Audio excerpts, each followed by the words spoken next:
अपने mic on off कर लीजिएगा अपने अपने एंड से, ताकि हम फिर काम शुरू कर सकें। जनाब, आज का जो सेशन है हम उसी को कंटिन्यू करें। आज हमने स्पेशल सेशन रखे हैं मंडे और ट्यूसडे के लिए। अ, इन दो सेशंस में लाजमी बात है कि हमें 4 घंटे एक्स्ट्रा मिल गए। हम कोशिश करेंगे कि ओवरऑल कोर्स की ड्यूरेशन अगर पीछे आ जाए तो भी हमारा फायदा है, और अगर मजीद एक्सप्लेनेशन की कहीं जरूरत है और टाइम वहां सर्व होता है वो भी हमारा फायदा है। तो दोनों सूरतों में एनीवेज हम 15 से पहले कोर्स डेफिनेटली खत्म करेंगे। अच्छा जी, ये स्लाइड थी लास्ट जो हम डिस्कस कर रहे थे। मैंने आपको लाइफ साइकिल बयान किया, मैंने आपको फेजेस बताई, मैंने आपको फेज गेट्स बताए। We did talk about the 49 processes, we did talk about 5 process groups in which these 49 processes can be grouped, and we said that all of these 5 process groups are uh, active in each phase. Each phase is a mini project. So it has to be initiated, planned, executed, monitored, controlled, and closed. And while we are doing these processes in these process groups, we apply the 10 knowledge areas whichever are required wherever. अभी मैं इसकी तफसील में ज्यादा नहीं जा रहा, क्योंकि आगे चल के मैं आपको ये डिफाइन करूंगा कि एग्जैक्टली कैसे प्रोसेस ग्रुप्स और नॉलेज एरियाज आपस में एक दूसरे के साथ मैप होते हैं और कैसे इंटरेक्ट करते हैं। So that would be a very interesting talk, but right now हम इस टॉपिक को यहीं छोड़ते हैं। फिर हमने कुछ बातचीत की थी प्रिडिक्टिव और एडॉप्टिव के हवाले से। अगर आपको याद हो तो हमने कहा था कि वैसे तो प्रोजेक्ट आमतौर पे अनश्योर होता है, अनसर्टेनिटी उसमें होती है, जरूर होती है, लेकिन इतना हो सकता है कि कुछ प्रोजेक्ट्स में अनसर्टेनिटी इतनी ज्यादा ना हो और कुछ में बहुत ही ज्यादा हो। जहां अनसर्टेनिटी ज्यादा नहीं होती वहां हम डिटेल में प्रोजेक्ट को शुरू में ही प्लान करने की एहलियत रखते हैं, और फिर उस प्लान के ऊपर पूरा प्लान एक दफा बना लेते हैं और फिर उस पर अमल पैरा होते हैं। इसको कहते हैं प्रिडिक्टिव। इसमें फेजेस भी हो सकती हैं, आप फेजेस बनाएं, फेजेस के बाद उनको प्रिडिक्टिवली प्लान करें। That is all part of the traditional project management. लेकिन अगर स्कोप वाजे नहीं है और उसमें बहुत ज्यादा तब्दीलियां होने का इम्कान है, तो फिर हम सारी चीजों को तफसील में प्लान नहीं कर सकते। लाजमी बात है हमारी विजिबिलिटी सिर्फ थोड़ी दूर तक है, जहां तक हमें नजर आ रहा है वहां तक की प्लानिंग कर सकते हैं, और उससे आगे जैसे जैसे हालात टर्न लेते रहेंगे, नई पिक्चर सामने आती जाएगी, हम उसके हिसाब से अडॉप्ट करते जाएंगे। सो दैट इज अडॉप्टिव, और इसमें हम एजाइल का इस्तेमाल करते हैं। between predictive and adaptive, we may have a number of methods, like iterative could be there, incremental could be there, hybrid, sorry, adaptive जिसको हम एजाइल भी कहते हैं। असल में आइटरेटिव, इंक्रीमेंटल और एडॉप्टिव, इन सबको हम एजाइल की कैटेगरी में कंसिडर कर सकते हैं, मगर वेरिंग लेवल ऑफ अश्योरेंस इनके अंदर है। जो सबसे ओपन है वो आखिरी वाला है, एडाप्टिव, जिसके अंदर किसी भी वक्त कोई भी तब्दीली आ सकती है। और अगर ये एडाप्टिव और जो आपका प्रिडिक्टिव मॉडल है, इसके दरमियान की कोई भी शक्ल हम इनके मिलाप से बनाते हैं, कुछ एजाइल और कुछ वो, तो उसको हम हाइब्रिड मॉडल कहते हैं। फिर हमने ये भी बात की कि प्रिडिक्टिव में चूंकि हमें पता होता है चीजों का काफी हद तक और हम पूरा प्लान कर सकते हैं, तो हम अपना स्कोप, टाइम और कॉस्ट पहले स्टैब्लिश कर लेते हैं, और फिर उसके बाद अगर उनमें कहीं कोई थोड़ी बहुत तब्दीली आती है तो प्रॉपर चेंज मैनेजमेंट के थ्रू हम उसे जब हैंडल करते हैं तो मसला नहीं होता। इस तरह के लाइफ साइकिल को हम प्रिडिक्टिव लाइफ साइकिल कहते हैं। आइटरेटिव जो है, ये आइटरेटिव है, इंक्रीमेंटल है, एडाप्टिव है, ये सब सब्सिक्वेंटली एक ही टारगेट एजाइल को अचीव कर रहे हैं।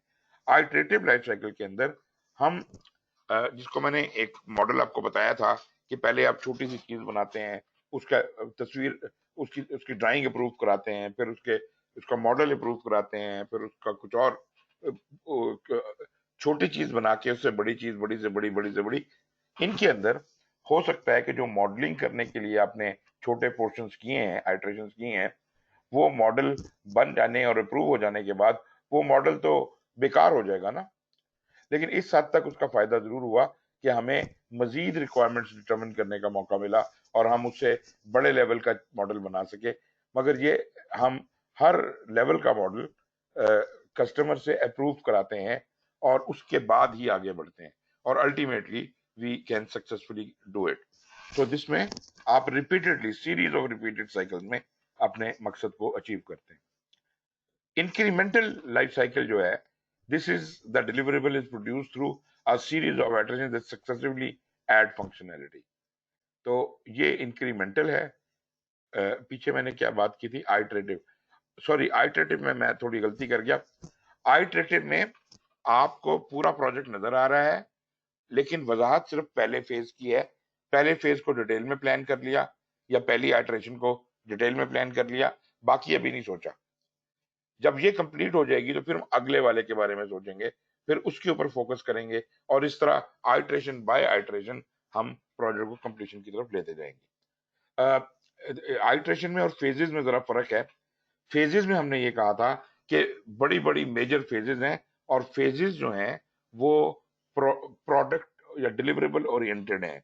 Duration is not same for all the phases. But जब मैं आइटरेशन कहता हूं तो there might be a possibility that each iteration is of a fixed duration and all iterations are of same duration. मतलब ये नहीं होता कि कोई आइटरेशन 2 हफ्ते की हो, 4 हफ्ते की हो। अगर 2 हफ्ता आपने रख दिया है तो पूरे प्रोजेक्ट में 2-2 हफ्ते की आइटरेशन में काम होगा। तो आप एक आइटरेशन बाय आइटरेशन काम करते जाते हैं। और इंक्रीमेंटल में मैंने आपको बताया कि स्पाइरल मॉडल है, छोटी चीज उससे बड़ी चीज उससे बड़ी चीज। इसको जैसे आपकी जो स्पाइरल चीजें होती हैं कि सेंटर से एक दायरा बनना शुरू होता है और बाहर की तरफ खुलता चला जाता है। तो पहले आप एक राउंड लेते हैं जिसमें आप एक चीज अप्रूव करवा लेते हैं, एक एक वर्जन या एक शक्ल या एक ड्राइंग, फिर अगले में उससे बड़ी चीज बनाते हैं, फिर उससे बड़ी, अल्टीमेटली आप अल्टीमेट प्रोडक्ट बना लेते हैं। ये इंक्रीमेंटल है। अडाप्टिव प्योरली एजाइल है। इसके अंदर जैसे मैंने कहा कि एजाइल, आइटरेटिव और इंक्रीमेंटल तीनों ही इसके अंदर शामिल किए जा सकते हैं। डिटेल्ड स्कोप इसमें डिफाइन तो किया जाता है और अप्रूव भी किया जाता है स्टार्ट होने से पहले, मगर किसका किया था, पूरे प्रोजेक्ट का नहीं, सिर्फ एक आइटरेशन का। मतलब now we are focused at iteration. जो ओवरऑल प्लान है उसके बारे में कोई पक्का एग्रीमेंट नहीं होता। Maybe you have a contract sign, लेकिन वो कॉन्ट्रैक्ट में तब्दीलियां लानी बहुत आसान होती हैं क्योंकि कस्टमर को भी पता है कि वो बार बार चेंजेस बताएगा और उसको भी पता है कि इनको अकोमोडेट हमने करवाना है। तो फिर कॉन्ट्रैक्ट बहुत ज्यादा बाइंडिंग नहीं होता। ये हम कॉन्ट्रैक्ट से ज्यादा हम एक दूसरे के ऊपर नजर रखते हैं, मतलब कस्टमर की ख्वाहिशात के ऊपर हम नजर रखते हैं और उसके हिसाब से किसी भी वक्त आइंदा का काम जो है, प्लान, वो तब्दील किया जा सकता है। इवन रिक्वायरमेंट तब्दील की जा सकती है। अडाप्टिव लाइफ साइकिल को आप एजाइल या चेन ड्रिवन भी कह सकते हैं, ये भी हमने कल बात की थी। और हाइब्रिड का जैसे मैंने आपको बताया था कि this is a combination of predictive and adoptive. हो सकता है कि आपका प्रोजेक्ट हो तो प्रिडिक्टिव लेकिन उसमें portion of work is being done in iterations, या आपका प्रोजेक्ट आइटरेटिव हो और बीच में कुछ चीजें प्रिडिक्टिव हो। तो इस तरह से कोई कॉम्बिनेशन बना के भी आप कर सकते हैं। तो आपने अपना लाइफ साइकिल खुद डिवाइस करना है। It is up to the project management team to determine the best life cycle for each project. हर प्रोजेक्ट के लिए हो सकता है अलग लाइफ साइकिल हो। प्रोजेक्ट लाइफ साइकिल जो है needs to be flexible enough to deal with a variety of factors included in the project. जिस किस्म का आप प्रोजेक्ट कर रहे हैं उसकी जरूरत के मुताबिक आप लाइफ साइकिल को सिलेक्ट करेंगे।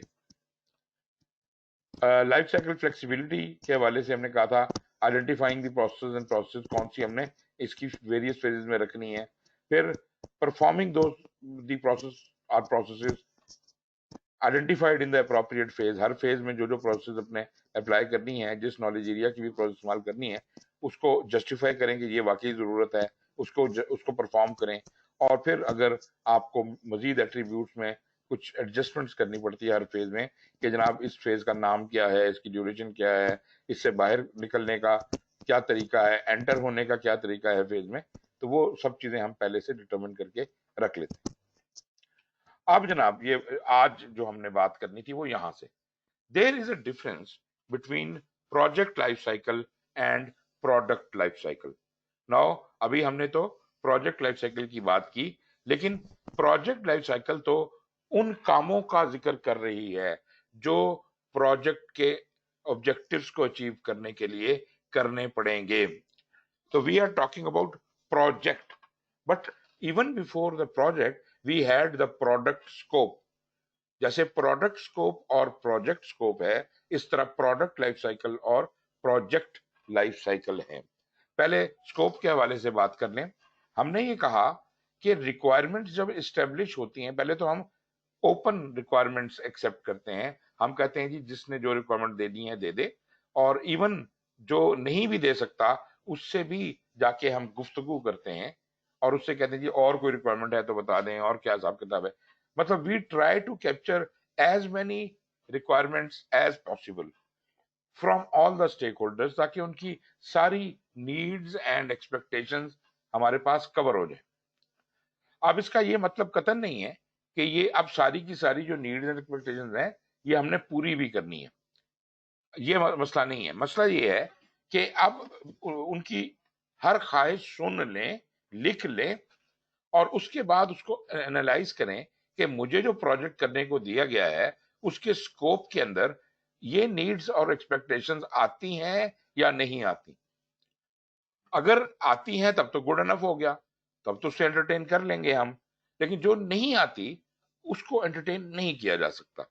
इसका मतलब है I have to get back to that stakeholder and try to convince him कि भाई ये जो बात आप कह रहे हैं ये प्रोजेक्ट के जो मकासद हैं या प्रोजेक्ट का जो जो बाउंड्री है ये उसके अंदर नहीं आता, उसके स्कोप में नहीं कवर होता जो आप काम करने को कह रहे हैं। मे बी जब ये प्रोजेक्ट खत्म हो जाए तो उसके बाद आप मैनेजमेंट को बताएं कि आप ये चीज भी इसमें डाल के दे दें, क्योंकि इस प्रोजेक्ट में तो ये कवर नहीं होता। यहाँ दो सवाल हैं। मतलब पहली बात तो ये है कि वो भी आपको अब बहस होगी आपकी, वो आपको कन्विंस करने की कोशिश करे व्हाई इट इज इंपॉर्टेंट, और आप उसे कन्विंस कर रहे हैं कि why it is not important. Ultimately one party will convince the other.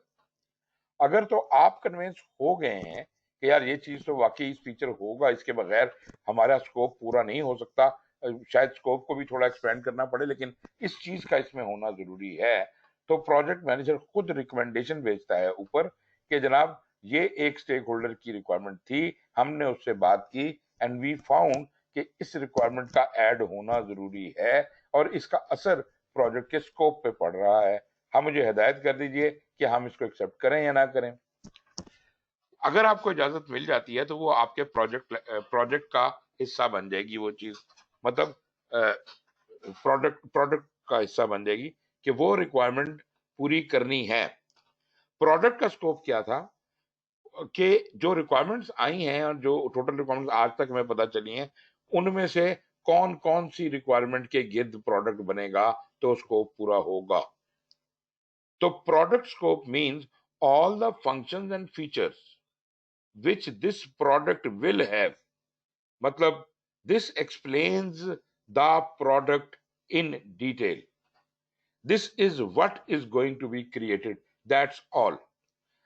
जो बेशक ये चीज डिटरमिन करने के लिए हमें रिक्वायरमेंट्स को एनालाइज करना पड़ा, स्टेक होल्डर से इंटरेक्ट करना पड़ा, लेकिन जब ये प्रोडक्ट का स्कोप इस्टेब्लिश हो जाएगा फिर सारे स्टेक होल्डर्स को बता दिया जाएगा कि जनाब ये आपसे गुफ्तगू के बाद ये फाइनल नताइज हैं, this is what we are going to be creating. So आप अपनी एक्सपेक्टेशंस को इसके मुताबिक सेट करें, आप इनसे ओवरशूट करने की कोशिश ना करें। अच्छा जी, ये हो गया प्रोडक्ट का स्कोप। प्रोडक्ट का स्कोप डिटरमिन होने के बाद फिर हम प्रोजेक्ट का स्कोप बनाते हैं। वो जो प्रोजेक्ट लाइफ साइकिल की हम बात कर रहे थे उसका रोल बाद में आता है। तो प्रोजेक्ट का स्कोप क्या है? प्रोजेक्ट का स्कोप है कि वो तमाम काम जो इन एक्टिविटीज को पूरा करने के लिए अकम्प्लिश करना पड़ेगा, इन रिक्वायरमेंट्स को पूरा करने के लिए करना पड़ेगा, this is included, all of this is included in the project life cycle. तो पहले प्रोडक्ट का स्कोप है, फिर प्रोजेक्ट का स्कोप है। प्रोजेक्ट की लाइफ साइकिल को तो हम पहले डिस्कस कर ही चुके हैं कि आप उनको फेजेस में बांटते हैं और ये सब कुछ, लेकिन सवाल ये पैदा होता है प्रोडक्ट का क्या लाइफ साइकिल है? प्रोडक्ट का लाइफ साइकिल क्या है? आप में से कोई मुझे ये बताएगा कि प्रोडक्ट का लाइफ साइकिल कहां से शुरू होके कहां खत्म होगा? जी जनाब।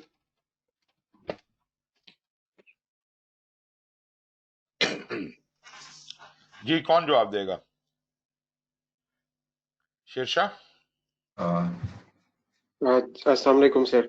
जी जी। सर प्रोडक्ट लाइफ साइकिल जो है वो शुरू तो जब प्रोजेक्ट जो है आप एक प्रोडक्ट जो है वो आप डिजाइन कर लेते हैं सर। ओके। फिर मैं इसकी मिसाल इस तरह दूंगा सर कि जिस तरह ये जो माइक्रोसॉफ्ट विंडोज आती है, ठीक है, अब जिस तरह विंडोज 10 को जो है क्रिएट करने के लिए उन्होंने एक प्रोजेक्ट बनाया है सर। ओके। विंडोज 10 प्रोडक्ट तैयार हो गई, हम्म। ठीक है। अब इसका लाइफ साइकिल शुरू हो गया है, ठीक है। इसमें जितने अपडेट्स आएंगे और जितनी चीजें आएंगी तो वो जो है प्रोडक्ट लाइफ साइकिल में है, ठीक है। अनटिल जब माइक्रोसॉफ्ट ये ऐलान करें कि जी हम ये ऑपरेटिंग सिस्टम इस डेट के बाद सपोर्ट नहीं करेंगे, ठीक राइट। है। और फिर कोई और प्रोजेक्ट आ जाता है जिसमें जो है नया ऑपरेटिंग सिस्टम जो है उसके लिए प्रोजेक्ट नया आ जाएगा। बिल्कुल सही है। अच्छा, यहाँ पे एक प्रॉब्लम है। प्रॉब्लम ये है कि लाइफ साइकिल की डेफिनेशन को समझने की कोशिश कीजिए। लाइफ साइकिल क्या होती है? This starts from the Inception till उसकी जो उस चीज के नापेद हो जाने तक। उस चीज का ख्याल जब आया, वहां से कहानी शुरू होती है किसी भी लाइफ साइकिल की। और जब वो मादूम हो जाती है, वहां वो कहानी खत्म होती है। जी सना, कुछ कहेंगी आप? सर इसमें प्रोडक्ट लाइफ साइकिल में हम पहले इंट्रोडक्शन की बात करते हैं, हम्म। फिर उसके बाद ग्रोथ की, मैच्योरिटी और फिर उसकी डिक्लाइन की। ये तो आप एक पेपर लिखने की बात कर रही हैं, उसकी रिपोर्ट बनाने सर की। इसमें बेसिकली जी सर, इसमें बेसिकली अगर प्रोडक्ट लाइफ साइकिल में अगर हम ये देखें तो स्पेसिफिकेशंस हैं, उसकी कैपेसिटी है, कैपेबिलिटी है कि वो क्या स्टेक होल्डर किस तरह का चाह रहा है, किस तरह की फंक्शनैलिटी होनी चाहिए। ठीक है। और फिर उसके बाद उसको जब हम एक दफा डेवलप कर लेते हैं तो फिर डिलीवर कर देते हैं। उसके मतलब बाद अगर वो एक्सेप्टेंस क्राइटेरिया से गुजर जाता है, एग्जिट क्राइटेरिया में आ जाता है, तो फिर उसको हम वैलिडेट करके जो है उसको फाइनल स्टेज पे ले आते हैं। जब डिलीवर हो जाता है तो वो आइदर ऑपरेशंस की तरफ चला जाएगा, और फिर ऑपरेशंस के बाद जब उनके पास जब जाएगा तो फिर ऑब्वियसली वो ग्रोथ, मैच्योरिटी और डिक्लाइन की तरफ जाएगा। राइट। आपने तो खैर पूरी लाइफ साइकिल बता दी, मैं सिर्फ शुरू और एंड उसका जानना चाह रहा था। तो आपके ख्याल में इंट्रोडक्शन किस पॉइंट से हुआ? सर इंट्रोडक्शन हम स्टेक होल्डर से स्पेसिफिकेशंस उसकी क्लियर करेंगे कि क्या स्पेसिफिकेशंस होनी चाहिए और उसकी क्या जो कैपेबिलिटीज और कैपेसिटी क्या होनी चाहिए, मैं फंक्शनैलिटी क्या मैं होनी मैं चाहिए। आपको ये एडवाइस करूंगा कि आप प्रोजेक्ट के पर्सपेक्टिव में सोचना बंद कर दें। प्रोजेक्ट को जेन में नहीं रखना आपने। Talk about the product only. From organizational perspective बात करें, प्रोडक्ट के हिसाब से कि प्रोडक्ट का लाइफ साइकिल कब शुरू हुआ। ठीक है सर, ठीक है सर, देखती हूँ इसको दोबारा से करके। जी, मुज्तबा, काफी हाथ खड़े हैं, मुज्तबा से पहले बात करते हैं। जी मुज्तबा। सर मेरे हिसाब से प्रोडक्ट की लाइफ साइकिल स्टार्ट होगी फ्रॉम द पॉइंट कि जब वो जिस फंक्शनैलिटी के लिए या इंटेंडेड यूज के लिए था, it starts giving the benefit. Benefit तो से शुरू होगा। वो ठीक है। प्रोडक्ट के बेनिफिट से, ओके। ओके। चलें। एंड देन फॉलोइंग एंड का सर कुछ कंफ्यूजन हो रहा है, एंड कब होगा? मैं आता हूं जी इसके ऊपर। नासिर साहब। जी सर, अस्सलाम वालेकुम। सर प्रोडक्ट जैसे आपने बताया, जब वो आइडिया कंसीव किया किसी प्रोडक्ट का या उस वक्त से प्रोडक्ट की लाइफ साइकिल शुरू होगी। जब उस फॉर एग्जांपल मैं टच फोन्स जो हैं, स्मार्टफोन्स का जब कंसीव किया गया उस वक्त से उसकी लाइफ साइकिल शुरू हो जाएगी, हो चुकी है। और जब तक ये टच फोन चलते रहेंगे, कोई और टेक्नोलॉजी नहीं आ जाती और ये टच फोन बिल्कुल ऑब्सोलीट हो जाएंगे, खत्म हो जाएंगे, उस वक्त तक इसकी लाइफ साइकिल चलती रहेगी। और प्रोडक्ट की life cycle can go into may be hundreds of years और डेकेड्स, बहुत लंबी भी जा सकती है और शॉर्ट भी हो सकती है। फॉर एग्जांपल अगर हम देखें सीडी रोम्स है, सीडी रोम अब ऑलमोस्ट खत्म होते जा रहे हैं, बल्कि शुरू में सीडी रोम बहुत वो थे, इन थे, इन वोग थे, और अब nobody is using CD ROMs, so वो लाइफ साइकिल उसकी खत्म हो गई है उस प्रोडक्ट की सर। Right right. एक That's मिनट, all. नौरोज ने पहले हाथ खड़ा किया था, मैं पहले पूछूं। आदिल, मैं आता हूं आपकी तरफ। जी ओके सर। सर मेरा भी बस ये सेम ही जो इन्होंने बताया। बिल्कुल। मेरा इन माय ओपिनियन के इमेजिनेशन से लेकर उसकी डिलीवरी तक उसका लाइफ साइकिल बनता है शायद। डिलीवरी नहीं, मादूम हो जाने तक, जब तक वो जो तो लोगों ने मादूम की कहा अंग्रेजी बता मतलब ये है कि when it is discontinued, date करना, अच्छा ऑब्सलीट हो जाए जब तक वो। हाँ जी। ठीक है और ठीक है ठीक। जी आदिल, आप बताएं क्या कह रहे हैं। सर अब जिस आपने पहले वो कैच दिया इंसेप्शन वगैरह इज ऑल राइट, तो मैं अगर कहता हूँ कि प्रोडक्ट की जो लाइफ साइकिल है सर वो स्टार्ट होता है आप रिक्वायरमेंट्स कलेक्ट करने से, शायद मेरे ख्याल में सर। ओके, इस टाइम पे अगर बात करें आप सर, ये वहां से स्टार्ट होता है। गालिबन किसने बात बताया था, नासिर साहब ने बताया था। That is the best answer, कि जिस वक्त आपको ये ख्याल आया कि ऐसी कोई चीज बनानी चाहिए, मतलब क्रिएटिव आइडिया जब आया, out of the box thought आया, तो उस प्रोडक्ट का लाइफ साइकिल वहां से शुरू हो गया। और जब तक वो प्रोडक्ट रहते जमानों तक रहेगी, सदियों तक भी रह सकती है। एक वक्त आएगा आप कहेंगे नो मोर रिक्वायर्ड, इसको डिसकंटिन्यू कर दिया जाए, तो वहां उसका लाइफ साइकिल खत्म हो जाएगा, जहां उसको सपोर्ट मिलनी बंद हो जाएगी। जी नुसरत। सर अगर आइडिया पे हम जाते हैं तो वहां से अगर लाइफ साइकिल स्टार्ट होता है तो बहुत से प्रोडक्ट्स ऐसे भी तो होते होंगे कि एक आइडिया आया, एक थॉट को कंसीव किया हमने, बट उसको ड्रॉप ऑफ कर दिया, हमने उसको प्रोडक्ट की शक्ल में लाया ही नहीं। ऐसी बात है, तो फिर वो कैसे? बस उसका लाइफ साइकिल वही ओके, खत्म हो जाएगा।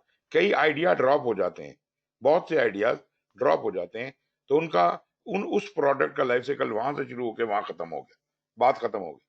लेकिन अगर वो आगे पहुंचता तो फिजिकल प्रोडक्ट की शक्ल भी इख्तियार करता, फिर ये भी मुमकिन था उसके नए वर्जन बनते और नए वर्जन बनते, और जब तक वो चीज चलती रहती और डिसकंटिन्यू ना हो जाती, उस वक्त तक उसका लाइफ साइकिल चलेगा। तो वही बात, मैं नासिर साहब की बात पे आता हूं कि ये डिकेड्स, सेंचुरीज तक भी चल सकता है, इसमें कोई परेशानी की बात नहीं है। Please stop looking at the product from project point of view. हम असल में चूंकि पढ़ प्रोजेक्ट रहे हैं, प्रोजेक्ट मैनेजमेंट, तो अब हम कह रहे हैं जी हमारे प्रोडक्ट तो हमारे प्रोजेक्ट से बन के निकलता है। दरअसल प्रोडक्ट जरूरी नहीं है कि प्रोजेक्ट से ही निकले। आप देखिए ऑपरेशन से मोस्टली प्रोडक्ट निकलते हैं, और जो मतलब बल्क प्रोडक्शन होती है वो तो ऑपरेशन करता है। तो प्रोडक्ट हमारे से ज्यादा तो उनका सब्जेक्ट है। और दूसरी बात ये कि कौन सी नई प्रोडक्ट लानी है, कब लानी है, ये स्ट्रेटजी का मसला है, और स्ट्रेटजी से वो डिसाइड करते हैं कि अब जनाब ये एक नया आइडिया जब भी कभी आता है उसको एक्सप्लोर किया जाता है, उसका बिजनेस केस बनाया जाता है, सब कुछ। वो आइडिया कंसीव होते वक्त आपकी प्रोडक्ट की लाइफ साइकिल शुरू हो गई, और हो सकता है कि वो कंटिन्यूड हो। और ये क्योंकि टाइम स्केल पे चल रही है, ये 50 साल पहले से शुरू हुई है और शायद आप 20 साल और चलेगी, इस तरह की लाइफ साइकिल है। और आप जो कर रहे हैं, जो प्रोजेक्ट कर रहे हैं, वो इस लाइफ साइकिल का एक छोटा सा प्रोजेक्ट आप कर रहे हैं, एक छोटा सा ऑब्जेक्टिव अचीव कर रहे हैं। जी सर।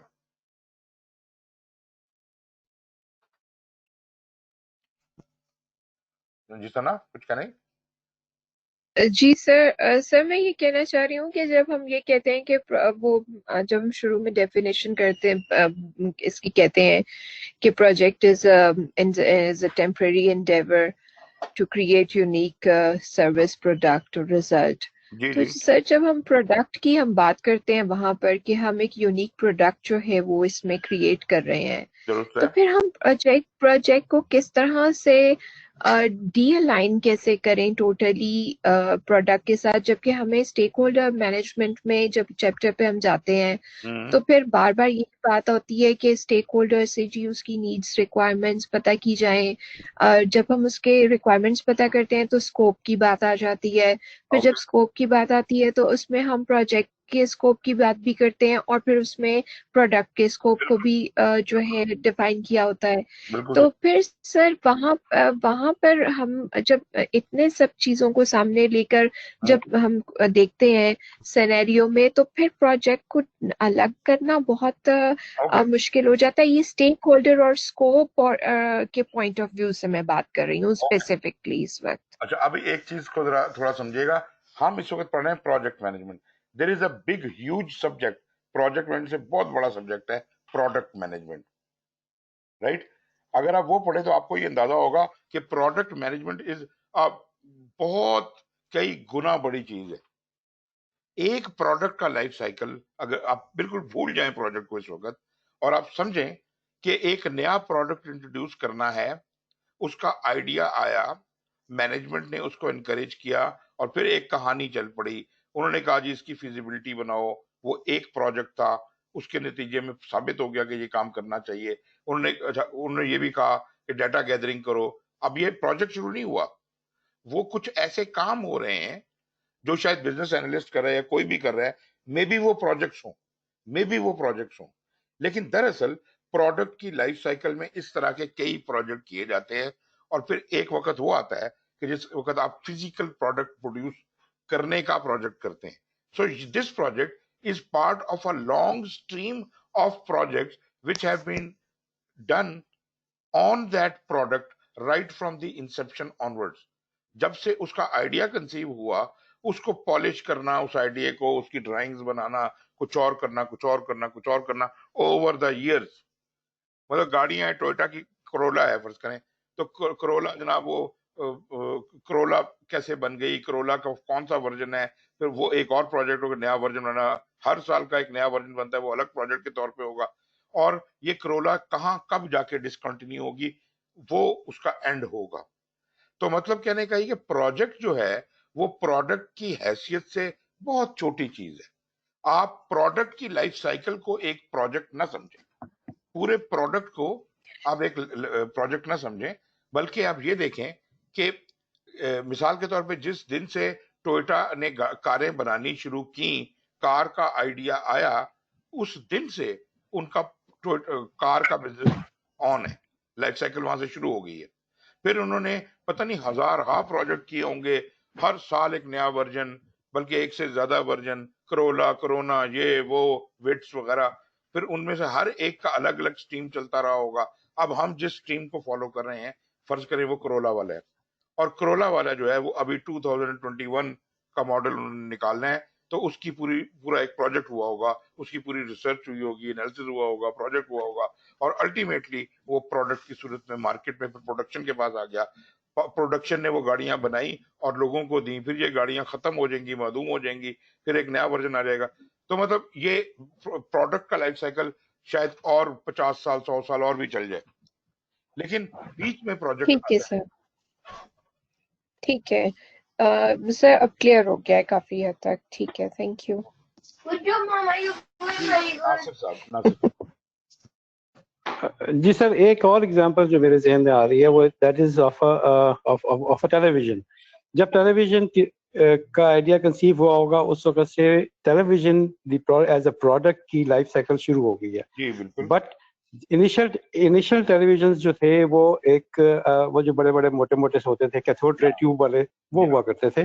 अब उसको अपग्रेड करने के लिए एलईडी के लिए प्रोजेक्ट हुआ होगा मेरे ख्याल में। इसको प्रोजेक्ट कहेंगे कि इसको अपग्रेड किया जाए और एक प्रोजेक्ट किया जाए, इसको एलईडी कर दिया जाए। अब एलईडी के बाद वो एलसीडी, पहले एलसीडी आया और फिर एलईडी आया। बट अब वो जी सर, अब वो एलईडी का एज अ प्रोडक्ट तो लाइफ साइकिल खत्म हो गया, बट द टेलीविजन का as a product life cycle अभी तक चल रहा है। क्या ऐसा ही है सर? बिल्कुल बिल्कुल सही कह रहे हैं। तो मतलब हो सकता है कि आप वो कैथोड रे की ट्यूब वाली जो टेलीविजन है वो अब बनते ही ना हो। इसका मतलब है कि अगर हम उस किस्म के टीवी की प्रोडक्ट लाइन को देखें, जब कैथोड रे ट्यूब के टीवी बनने का आइडिया आया होगा किसी के दिन, वहां से कहानी शुरू हुई और यहाँ पे खत्म हुई।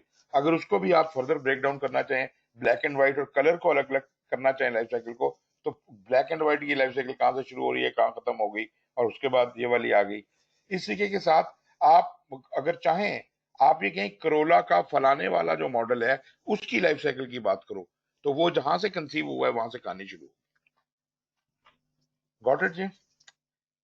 तो जी सर।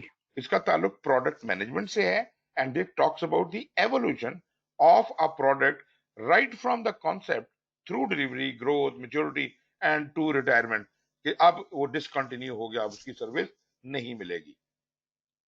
ठीक हो गया जी? अब आपको वाज़ेह तौर पे समझ आ गया कि project life cycle are independent of product life cycles which may be produced by a project. बेशक प्रोडक्ट प्रोजेक्ट से बनता है, लेकिन एक प्रोडक्ट की लाइफ साइकिल में कई प्रोजेक्ट अकर करते हैं। ठीक है नहीं? कोई प्रोडक्ट दे रहा है, कोई सर्विस दे रहा है, कोई रिजल्ट दे रहा है, कोई फिजिबिलिटी एक रिजल्ट है जैसे, ठीक है जी? या फॉर दैट मैटर इसी प्रोडक्ट लाइन के लिए आपने रोबोटिक्स पे कन्वर्ट किया, अब वो गाड़ी की प्रोडक्ट लाइन तो नहीं है, लेकिन वो रोबोटिक्स गाड़ी को बनाने का अमल है, वो एक प्रोजेक्ट हो सकता है। सो इस तरीके के साथ ये आपको प्रोडक्ट लाइफ साइकिल को अलहदा केटर करना है। अच्छा जी, ये वाला चैप्टर तो हो गया खत्म, लेकिन इसके अंदर कुछ चीजें और हैं जो अपेंडिक्स X3 में है। एक नजर जरा हम उन चीजों को देख लें। वो एजाइल, आइटरेटिव, एडाप्टिव और हाइब्रिड प्रोजेक्ट एनवायरनमेंट की बात करता है। ये इसलिए इंपॉर्टेंट है कि जो नया एडिशन आएगा 7th एडिशन, वो इसके ऊपर ज्यादा फोकस्ड होगा। तो इस हवाले से ये आपके सामने एक कंटिन्यूम बना हुआ है, जिसमें एक एंड पे तो वाटरफॉल या प्रिडिक्टिव है और दूसरे एंड पे मुकम्मल एजाइल है। दरमियान में आइटरेटिव और इंक्रीमेंटल की चीजें हैं। उनको अगर हम दरमियानी तसव्वुर करें तो प्रिडिक्टिव का क्या मतलब हुआ कि requirements are defined up front, मतलब इतना वाज़ेह है प्रिडिक्टिव, ऑल्दो अनसर्टेनिटी तो है, मगर काफी हद तक वजाहत है कि हम पूरा प्रोजेक्ट तफसील में प्लान भी कर सकते हैं, उसकी रिक्वायरमेंट्स भी गैदर कर सकते हैं, कंसेंसस भी गेन कर सकते हैं, फिर हम डिलीवर करते हैं उन प्लान्स को for the eventual deliverable, then deliver only a single final product. जब काम खत्म होता है तो फिर वो चीज प्रोडक्ट, फाइनल प्रोडक्ट ही है जो डिलीवर होती है, बीच में कुछ डिलीवर नहीं हो रहा। प्रोजेक्ट खत्म होगा तब डिलीवरी होगी। फिर इसके अंदर चेंज जो है वो ज्यादा चेंज नहीं आती, क्योंकि चेंज होना ही कुछ नहीं है, बहुत कम चांसेस हैं चेंज होने के, क्योंकि ये प्रिडिक्टिव है, तो चेंज निस्बतन कम होती है। की स्टेक होल्डर्स को सिर्फ जब कोई क्या कहते हैं फेज मुकम्मल होता है या कोई माइलस्टोन अचीव होता है, वहां जाके हम के स्टेक होल्डर्स को इनवाइट करते हैं, जी आए आके हमारे साथ सेलिब्रेट करें और देखेंगे ये चीज जहां तक जो बनी है कैसी बनी है। तो की स्टेक होल्डर का बहुत ज्यादा इन्वॉल्वमेंट नहीं है, सिर्फ हम उन्हें स्पेसिफिक माइलस्टोन्स के ऊपर इनवाइट करते हैं। और रिस्क और कॉस्ट जो है, they are controlled by detailed planning of mostly knowable consideration, मतलब most of the risk are already known. Cost में भी कोई बहुत ज्यादा तब्दीली का चांस नहीं होता। तो ये प्रिडिक्टिव है, ये हम वो प्रोजेक्ट मैनेजर जो ट्रेडिशनली हम करते हैं। अगर दूसरे एक्सट्रीम पे चले जाएं एजाइल की तरफ, तो रिक्वायरमेंट्स जो हैं वो फर्म नहीं होती, डिफाइंड नहीं होती, बल्कि रिक्वायरमेंट्स वक्त के साथ साथ प्रोजेक्ट की लाइफ में आती रहती हैं, और कस्टमर को हमने ये आजादी दे रखी है सर जो हुक्म आप देंगे हम उसके ऊपर अमल करेंगे, मतलब कस्टमर कम्स फर्स्ट। तो हमने उसको ये आजादी देनी है, एक तो एजाइल का ये फायदा। दूसरा, ये जो डिलीवरी दे रहा है ये एक प्रोडक्ट एक टाइम पे नहीं दे रहा, ये जैसे जैसे चीजें बनाता जाता है साथ साथ अप्रूवल लेता जाता है। डिलीवरी अकर्स फ्रीक्वेंटली, हर आइटरेशन के बाद आप डिलीवरी देते हैं विद कस्टमर वैल्यूड सबसेट। सबसे कस्टमर जिन चीजों को ज्यादा वैल्यू देता है वो जल्द अज जल्द हम उसे डिलीवर करते हैं, और उससे ज्यादा वैल्यू उसे मिलती है तो वो बड़ा खुश होता है कि जी अभी तो 2 ही हफ्ते गुजरे थे, इन्होंने तो बड़ा जबरदस्त काम कर दिया है। चेंज जो है in real time during delivery हम साथ साथ करते जाते हैं, और की स्टेक होल्डर्स को मुसलसल इन्वॉल्व किया हुआ है। रिस्क और cost are controlled as requirement and constraints emerge. जैसे जैसे रिस्क और कॉस्ट के मसाइल आते हैं वैसे वैसे उन्हें एड्रेस करते हैं। क्यों? यहाँ आसान हो जाएगा, क्योंकि हम पूरे प्रोजेक्ट को एज अ होल नहीं सोच रहे, हम सिर्फ एक महदूद मुद्दत 2 हफ्ते में क्या काम हो सकता है उस पर फोकस्ड है, तो उतने काम के रिस्क तो ढूंढना कोई मुश्किल नहीं है, उसकी कॉस्टिंग लगाना, एस्टिमेशन करना कोई मुश्किल नहीं है। इसका मतलब है कि एजाइल में हम फास्ट भी हो सकते हैं। दरमियान में जो आइटरेटिव और इंक्रीमेंटल है वो जनरली इन बिटवीन की सिचुएशन है, हाइब्रिड टाइप की। Requirements can be elaborated at periodic intervals, मतलब एक तो प्रेडिक्टिव में तो ये था कि सारा कुछ ही पहले पता होता है, इसमें वक्त के गुजरने के साथ साथ बातें पता चलती जाती हैं और हम उन्हें इंडक्ट करते जाते हैं। मतलब ये इसके लिए हमें आइटरेशन छोटी छोटी बनाने की, एजाइल की तरह टाइम बाउंड बनाने की जरूरत नहीं है। लेकिन फेज, फर्ज करें एक फेज है, जब तक वो फेज खत्म होती है तो उस वक्त तक की तो हम प्लानिंग कर सकते हैं, लेकिन आगे क्या होगा अभी नहीं पता। जब ये फेज खत्म हो जाएगी और हम नए वाले फेज की प्लानिंग शुरू करेंगे तब हम उसको एलेबोरेट करेंगे। इसमें डिलीवरी जो है can be divided into subset of the overall product. हम हर फेज के एंड पे भी डिलीवरी दे सकते हैं। Change is incorporated at periodic interval. जब जब कोई फेज खत्म होती है वहां रुक के हम पूछते हैं, हाँ जी और कोई रिक्वायरमेंट तो नहीं है आपकी, यहां तक तो देख लें आप काम, लेकिन और कोई तब्दीली बतानी है तो आप बता दें, अभी हम फारिग हैं। जब हमने काम शुरू कर दिया तो फिर हम नहीं सुनेंगे आपकी बात। की स्टेक होल्डर्स को अक्सर इन्वॉल्व रखा जाता है और रिस्क और कॉस्ट के हवाले से इनको कंट्रोल किया जाता है। कैसे? प्रोग्रेसिवली इलेबोरेशन से। प्रोग्रेसिव इलेबोरेशन का मतलब ये है कि जैसे जैसे वक्त गुजरता जाएगा और हम नई हकीकतें सीखते जाएंगे वैसे वैसे हम अपने प्लान्स को अमेंड करते जाएंगे। हम मतलब जो नई इंफॉर्मेशन, नए हालात और वाकयात का पता चल रहा है उनके मुताबिक हम अपने प्लानिंग को बदल लेंगे। तो मतलब ये काफी फ्लेक्सिबिलिटी है इसके अंदर, लेकिन एजाइल तो बिल्कुल ही लचकदार है ना, और प्रिडिक्टिव बिल्कुल आयरन रॉड है, आप उसको चेंज नहीं कर सकते। ये कंटिन्यूम है। और अगर से कि मैं एक सीक्वेंशियल आइटरेशन की बात करूं, फर्स्ट करें ये फेजेस हो, ये जो सर्कल्स बने हुए हैं ये हर एक फेज है। पूरे प्रोजेक्ट में भी यही कुछ हो रहा है कि इनिशिएशन होती है, प्लानिंग होती है, एग्जीक्यूशन होती है, मॉनिटरिंग कंट्रोल होती है, क्लोज हो जाता है। लेकिन हमने कहा हर फेज में ये पांचों प्रोसेस गुजरेंगे। पहले वाले को देखें, the phase started with a phase charter, initiation हुई, उसके बाद जनाब जो स्टेक होल्डर वगैरह आइडेंटिफाई होंगे इस फेज के सिर्फ, फिर जनाब आपने इस फेज की प्लानिंग की, फिर उसको एग्जीक्यूट किया, साथ साथ उसको हम मॉनिटर एंड कंट्रोल कर रहे हैं। और ये साइकिल उस वक्त तक चलेगी जब तक के प्रोजेक्ट की सारी या फेज की सारी रिक्वायरमेंट्स पूरी नहीं हो जाती, और जब हो जाएंगी तो हम एडमिनिस्ट्रेटिव और सब चीजों का क्लोजर कर लेंगे, सब चीजें पास हो जाएंगी। तो यहाँ पे इस फेज का आउटपुट निकलेगा जो कि अगली फेज का इनपुट बन जाएगा, वहां पे भी यही सारी कहानी दोहराई जाएगी, and so on and so fourth. So effort her iteration के बाद चेक की जा सकती है। अभी इस वक्त उसने एक जेनरिक किस्म का ये आपको डायग्राम दिखाया है, और वो आप ये देख सकते हैं कि अगर मैं सिर्फ पहले वाले फेज का ग्राफ बनाऊं तो वो बिल्कुल वो एक ट्रेडिशनल के जी यहाँ एफर्ट बढ़ी, और दरमियान में जब काम हो रहा था प्लानिंग और एग्जीक्यूशन वगैरह उस वक्त आप ऑप्टिमम एफर्ट लगा रहे थे, और जैसे जैसे काम खत्म होने शुरू क्लोजिंग की तरफ वो एफर्ट नीचे को आना शुरू हो गई। इनमें ओवरलैप उसने कहाँ डाला है कि जिस वक्त क्लोजिंग हो रही हो तो हो सकता है उसी टाइम के ऊपर या उससे कुछ पहले अगले अगले वाले फेज को इनिशिएट किया जाए। मतलब ये डिपेंड करता है कितना ओवरलैप बिल्ड करना चाहते हैं, क्योंकि जितना ओवरलैप बढ़ेगा उतना रिस्क और बढ़ेगा और कंट्रोल लूज होगा। स्पीड तो शायद थोड़ी सी तेज हो जाएगी। तो इस तरीके के साथ आप सीक्वेंशियल आइटरेशंस को चला सकते हैं। ओके जी, यहाँ पे फिर आ जाता है a project phase is a collection of logically related project activities. मतलब even in a phase there are activities, and those activities are tied up in a kind of a network diagram for only that phase. So वो जो network diagram होता है that would be created at phase level, और जो overall project का network diagram होगा वो थोड़ा sketchy होगा। ज्यादा डिटेल जो नेटवर्क डायग्राम है वो हर फेज के अंदर बना हुआ है, क्योंकि एक फेज खत्म होने के बाद ही दूसरी फेज शुरू होती है, तो उनका रिश्ता उस तरह से बन जाएगा। फिर the phases in life cycle can be described as variety of attribute. हर फेज की अपनी कुछ खसूसियात हो सकती हैं, और वो क्या हो सकती हैं कि हर फेज का जो आउटपुट है that must be measurable and unique to a specific phase.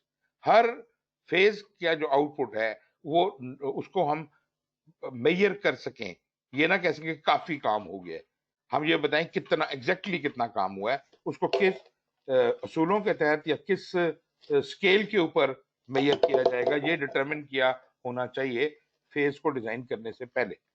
और फिर यहां पर भी यूनिकनेस का एलिमेंट है हर फेज के लेवल पे। प्रोजेक्ट की फेजेस के हवाले से उसका नाम क्या रखा जा सकता है, फेज ABC भी रख सकते हैं, फेज 1 2 3 भी रख सकते हैं, या उसके साथ आप कोई एसोसिएट कर सकते हैं जिस नेचर का काम उस फेज ने करना है उससे मिलता जुलता उसका नाम रखा जा सकता है। कितनी फेजेस होनी चाहिए, ये भी मैंने आपसे पहले बात कर दी थी कि फेजेस ना तो बहुत ज्यादा हों और ना बहुत कम, इतनी हो जो याद रखी जा सकें। तो उसने ये कहा कि 3 phases in a project ideal है, 5 भी हो सकती हैं, 3 4 5, मतलब 1 और 2 तो कोई इतना लॉजिकल बात नहीं बनती, 1 या 2 फेजेस तुक नहीं बनता। 1 का तो मतलब है कुछ है ही नहीं, 2 का मतलब है कि आपने प्रोजेक्ट को सिर्फ 2 हिस्सों में बांट दिया, ये कोई मजा नहीं आया।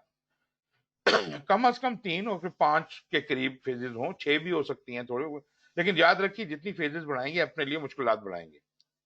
तो ये आप क्लियरली डिटरमिन करें कि हर फेज क्या है, उसका नाम क्या है और उसका माइलस्टोन कब अचीव होगा, क्या क्या डिलीवरेबल है जो इस फेज से निकलना है और उसका एक्सेप्टेंस क्राइटेरिया क्या होगा।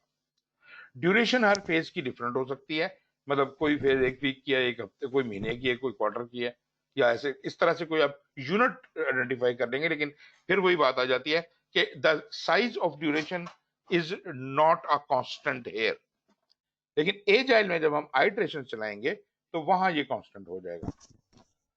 रिसोर्स रिक्वायरमेंट जो है वो पीपल है, बिल्डिंग है, वही चीजें हैं जो ऑपरेशंस को भी चाहिए थी, उसको भी चाहिए।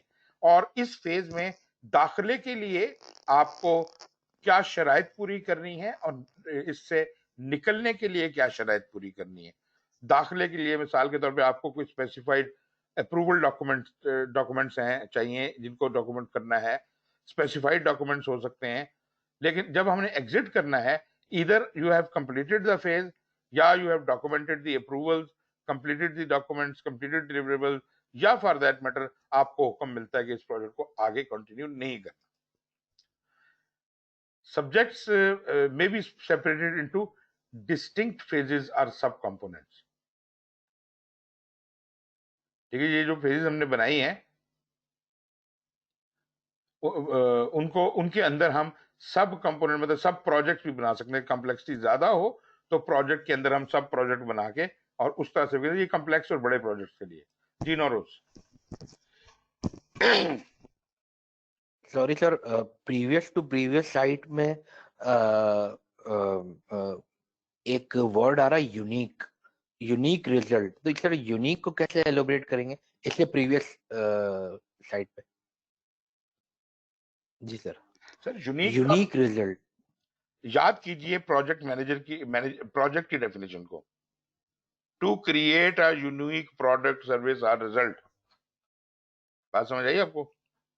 ये उस यूनिक को मेजर करे, कहते हैं कि जो एट्रीब्यूट होने चाहिए किसी भी फेज के, उससे जो चीज निकल रही है वो भी यूनिक होनी चाहिए और उसको नापने का कोई निजाम या तरीका जरूर मौजूद हो ताकि हम ये कह सकें कि जनाब ये आप हमारा टेस्ट कर लें। ये आपने मेजर बताया था जब हमने इस फेज को शुरू किया था और हमने ये काम के लिए आपने कहा था इससे मेजर करेंगे हमारी प्रोग्रेस। अब आप नाप के देख लीजिए क्या हमने काम पूरा कर लिया है या नहीं किया है। लेकिन चूंकि ये पोर्शन ऑफ अ प्रोजेक्ट है तो इस फेज का अपना मेजरेबल और यूनिक आउटपुट होना जरूरी है। Got it? Okay sir.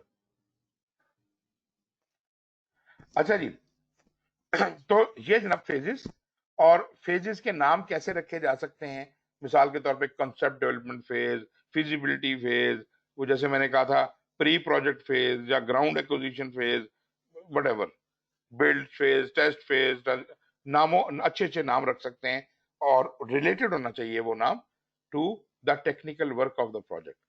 Project management is not that important there, यहाँ टेक्निकल वर्क ज्यादा इंपॉर्टेंट है।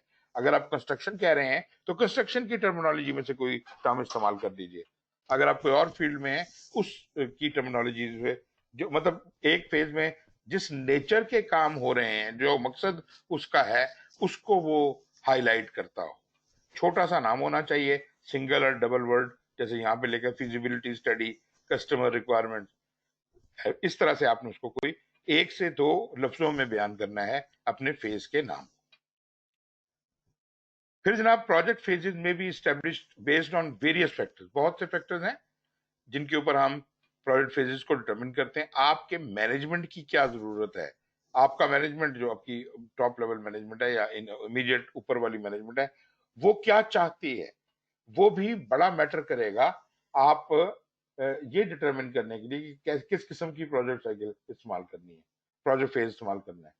प्रोजेक्ट की नेचर के ऊपर भी डिपेंड करता है। कुछ प्रोजेक्ट जो हैं वो बहुत ही स्पेसिफिक रिक्वायरमेंट्स होंगी और उनको ट्रेडिशनल प्रोजेक्ट मैनेजमेंट के साइकिल से शायद ना किया जा सकता हो, तो हो सकता है हमें उसके लिए अलग से एक नया लाइफ साइकिल डेवलप करना हो। और ऐसा भी हो सकता है कि चूंकि हम ज्यादातर वेब डेवलपमेंट के प्रोजेक्ट ही करते हैं अपनी कंपनी में, तो हमने एक स्टैंडर्ड लाइफ साइकिल बना ली है वेब डेवलपमेंट पेजेस के लिए कि हर जो डेवलपर है, जब उसको कोई वेब डेवलपमेंट का काम आएगा तो वो स्टैंडर्ड इसी लाइफ साइकिल को इस्तेमाल करेगा। और अगर आप ये कहते हैं कि नहीं हमारे पास बहुत ही यूनिक काम आते हैं, तो फिर आप हर दफा अपनी अलग से लाइफ साइकिल भी बना सकते हैं। इसके अलावा आपकी जो इंडस्ट्री है वो भी आपको हेल्प करती है, उनकी किताबें पढ़ें, उनको देखें कि इंडस्ट्री किस तरह से काम करती है, आपका टेक्नोलॉजी जो है उसका unique characteristics of the organization, industry और टेक्नोलॉजी, मतलब उन्होंने अपने ही कुछ असूल और ज़वाबित बना रखे हैं, अपना ही कुछ तरीकाकार है काम करने का, वो आपके प्रोजेक्ट फेजेस को इम्पैक्ट कर रहा है। या प्रोजेक्ट के एलिमेंट्स, मिसाल के तौर पे technology, engineering, business, process, legal या डिसीजन पॉइंट्स आपके क्या है। ठीक है जी, डिसीजन पॉइंट्स पे भी ये मैटर करता है कि अगर आप, हो सकता है आप कहें कि जी हम डिसीजन के बेस के ऊपर करेंगे कि by phase end of phase 1 funding should have been decided, by the end of फलानी फेज आगे गो नो गो डिसीजन लेना है कि आगे जाना है कि नहीं जाना, जिसको हम वो कह रहे थे phase gate. And milestone review कि हमने यहां तक जो चीजें हासिल करनी थी, अचीव करनी थी, क्या वो हमने अचीव कर ली हैं। अगर नहीं अचीव की तो माइलस्टोन अचीव नहीं हुआ। जब तक वो सारी चीजें हो नहीं जाती माइलस्टोन अचीव नहीं हो पाएगा। यूजिंग मल्टीपल फेजेस में provide better insight to managing the project. It also provides an opportunity to assess the project performance and take necessary corrective or preventive actions in subsequent phases. देखें जी, ये corrective और preventive action दो ऐसी चीजें हैं जो बुनियादी तौर पे तो तब्दीली जब हम करते हैं, एक प्लान बनाया था और उसमें हमने कहा जी नहीं ये गड़बड़ हो गई है, चीज गलत बन गई है या कोई काम गलत हो गया है, जो जो जो काम गलत हो जाते हैं या चीज गलत बन जाती है, उसके ऊपर करेक्टिव मेजर करने की जरूरत होती है कि जनाब इसको, इस प्रोडक्ट खराब जो हुई है इसको दोबारा ठीक करने के क्या मेजर्स हैं। और प्रिवेंटिव मेजर्स एक्शन ये होते हैं कि आप चेंज रिक्वेस्ट अप्रूव करवाते हैं कि ये प्रिवेंशन आइंदा से ली जाएं। A key component used with project phases is the phase review. Phase review वही चीज है जो फेज गेट की मैंने बात की थी कि फेज को रिव्यू किया जाता है। Phase gate is held at the end of the phase. Project की परफॉर्मेंस और प्रोग्रेस जो है, they are compared to project and business documents, but limit including project business case के मुताबिकत में देखते हैं कि हम ठीक जा रहे हैं, चार्टर के हवाले से देखते हैं कि हम ठीक जा रहे हैं, प्रोजेक्ट मैनेजमेंट प्लान के हवाले से हम ठीक जा रहे हैं, बेनिफिट मैनेजमेंट प्लान के हवाले से हम ठीक जा रहे हैं। ये आपकी सारी अलाइनमेंट चेक कर लेता है, बिजनेस केस भी, और जो बेसिक आपकी अथॉरिटी दी है उसके मुताबिक काम हो रहा है कि नहीं हो रहा, प्रोजेक्ट मैनेजमेंट प्लान के मुताबिक है, बेनिफिट मैनेजमेंट, तो वो तमाम चीजें इसमें चेक होगी। गो नो गो डिसीजन जो होता है वो आपको ये इजाजत देता है कि ये फेज आपने अगर कंप्लीट कर ली है, अप्रूव हो गई है, तो आपको इजाजत दी जाए कि आप अगले फेज में दाखिल हो जाएं। मतलब इसी अप्रूवल के साथ ही मुझे इजाजत दे दी जाए कि मैं अगली फेज में चला जाऊं। दूसरा, वो कहता है कि जी आपको इजाजत तो दे दी जाए अगली फेज में, लेकिन साथ शर्त लगा दी जाए कि ये जो काम आपने किया है इसमें ये करेक्शंस करके जाना। आपकी कुछ गलतियां उसने पकड़ के रखी हुई हैं, उसने कहा जी पहले तो ये ठीक करो, ये कर दोगे तो मैं मान लूंगा और उसके बाद भले तुम अगले फेज में चले जाओ।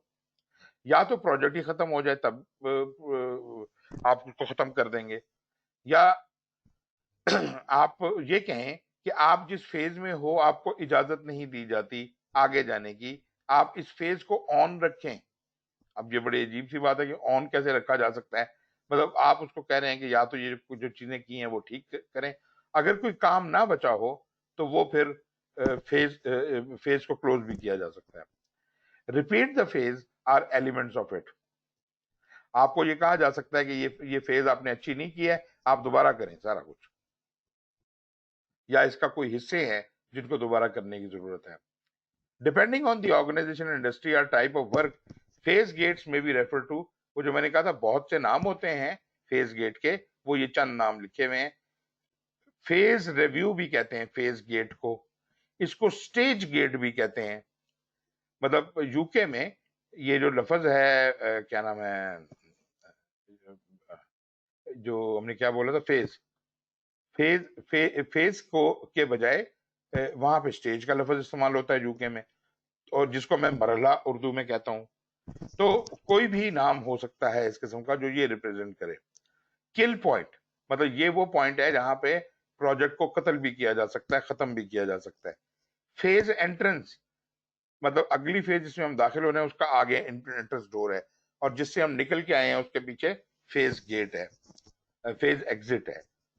Organization may use these reviews to examine other pertinent items which are beyond the scope of this guide, such as product-related documents or models. तो उसके हिसाब से भी आप चीजें बना सकते हैं। तो ये जनाब आपके फेज गेट को डिफाइन कर दिया। प्रोजेक्ट मैनेजमेंट प्रोसेस के हवाले से प्रोजेक्ट लाइफ साइकिल जो हमने कहा था is managed by executing a series of project management activities known as project management processes. ये जो काम हम कर रहे हैं प्रोजेक्ट लाइफ साइकिल में, प्रोजेक्ट लाइफ साइकिल की बात है, उसके अंदर हम 49 प्रोसेसेस को इस्तेमाल कर सकते हैं। Every project management process produces one or more output from one or more inputs by using appropriate project management tools and techniques, और रिजल्ट में आपको डिलीवरेबल या आउटकम निकलता है।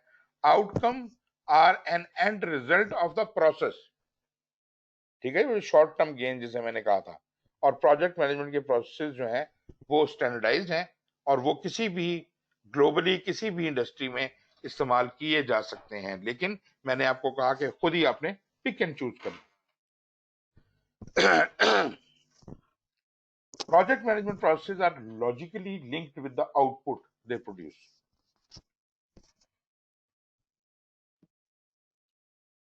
Processes may contain overlapping activities that occur throughout the project. Within a phase, the processes you are doing जो कि project management के processes हैं उनके अंदर overlap exist कर सकता है, और किसी भी output जो है किसी भी process का वो अगले किसी के लिए input बन सकता है, या आगे जो project deliver कर रहा है वो deliverable बन सकता है। यहाँ पे ये आपके सामने एक एग्जांपल है, तकरीबन इस पैटर्न को हम इस्तेमाल करेंगे। एक 49 प्रोसेस जो है इन सबको डिस्कस करेंगे। ये हम एक पैटर्न इस्तेमाल करेंगे कि इनपुट्स एक तरफ लिखी जाएंगी ABCD जो भी हैं, जो टूल्स और टेक्निक्स इससे इस्तेमाल होनी है वो इस तरह से लिखी जाएंगी, और जो आउटपुट्स हैं जो इस प्रोसेस से निकलते हैं उनको हम इस तरह आउटपुट्स की सूरत में लिख देंगे। Number of process iterations and interactions between processes varies based on the need of the project. Processes generally fall into one of the three categories. वो processes हैं used only once are at predefined points in the project. कुछ processes ऐसी हैं जिनको सिर्फ एक दफा किया जाता है या कभी कभी किया जाता है।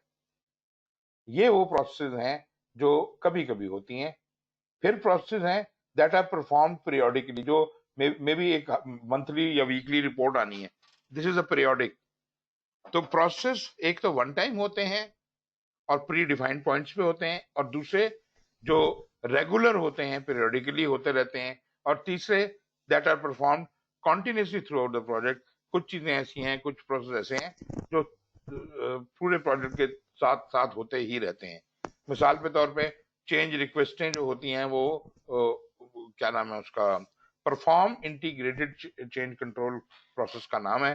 वो पूरी जिंदगी बस यही काम करता रहता है, प्रोसेस करता रहता है। तो ये 3 कैटेगरीज की आपकी प्रोसेस हो सकती हैं। प्रोसेसेस यूज्ड वंस, ये तो खैर मैंने डिफाइन कर ही दिया। Project management is accomplished through appropriate application of integration of logically grouped project management processes। ठीक है जी, ये बात हम समझते हैं। और इस काम को करने के लिए 5 प्रोसेस ग्रुप, जो कि initiation, planning, execution, monitoring and control और क्लोजिंग हो सकती है। ये जनाब आपकी वो सारी प्रोसेस।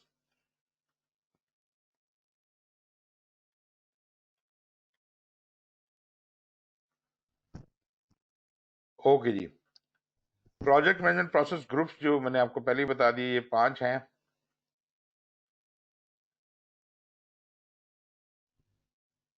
प्रोसेस फ्लो डायग्राम, अच्छा ठीक है, ओके। मेरा ख्याल है यहाँ थोड़ी सी ब्रेक कर लें, फिर मैं आपको एक्सप्लेन करता हूँ कि इन 5 प्रोसेस ग्रुप्स में जनरली क्या होता है। जनरली, वैसे तफसील में भी बात करेंगे आगे चलकर, लेकिन जनरली पहले जरा एक पिक्चर बना लें कि इनमें होता क्या है। So let's have a break about 10 minutes and then I will be back, और फिर हम इसको कंटिन्यू करते हैं इस डिस्कशन को।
जी जनाब, आई एम बैक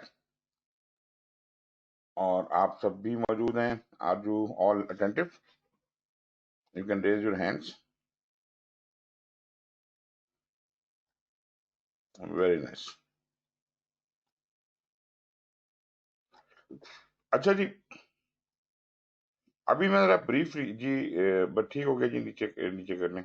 ओके, अभी मैं ब्रीफली ये पांचों प्रोसेस ग्रुप आपके सामने ब्रीफली डिस्क्राइब करता हूं, लेकिन जो भी बातें मैं करूंगा उससे ये मतलब ना लिया जाए कि I am talking about the 49 processes right now.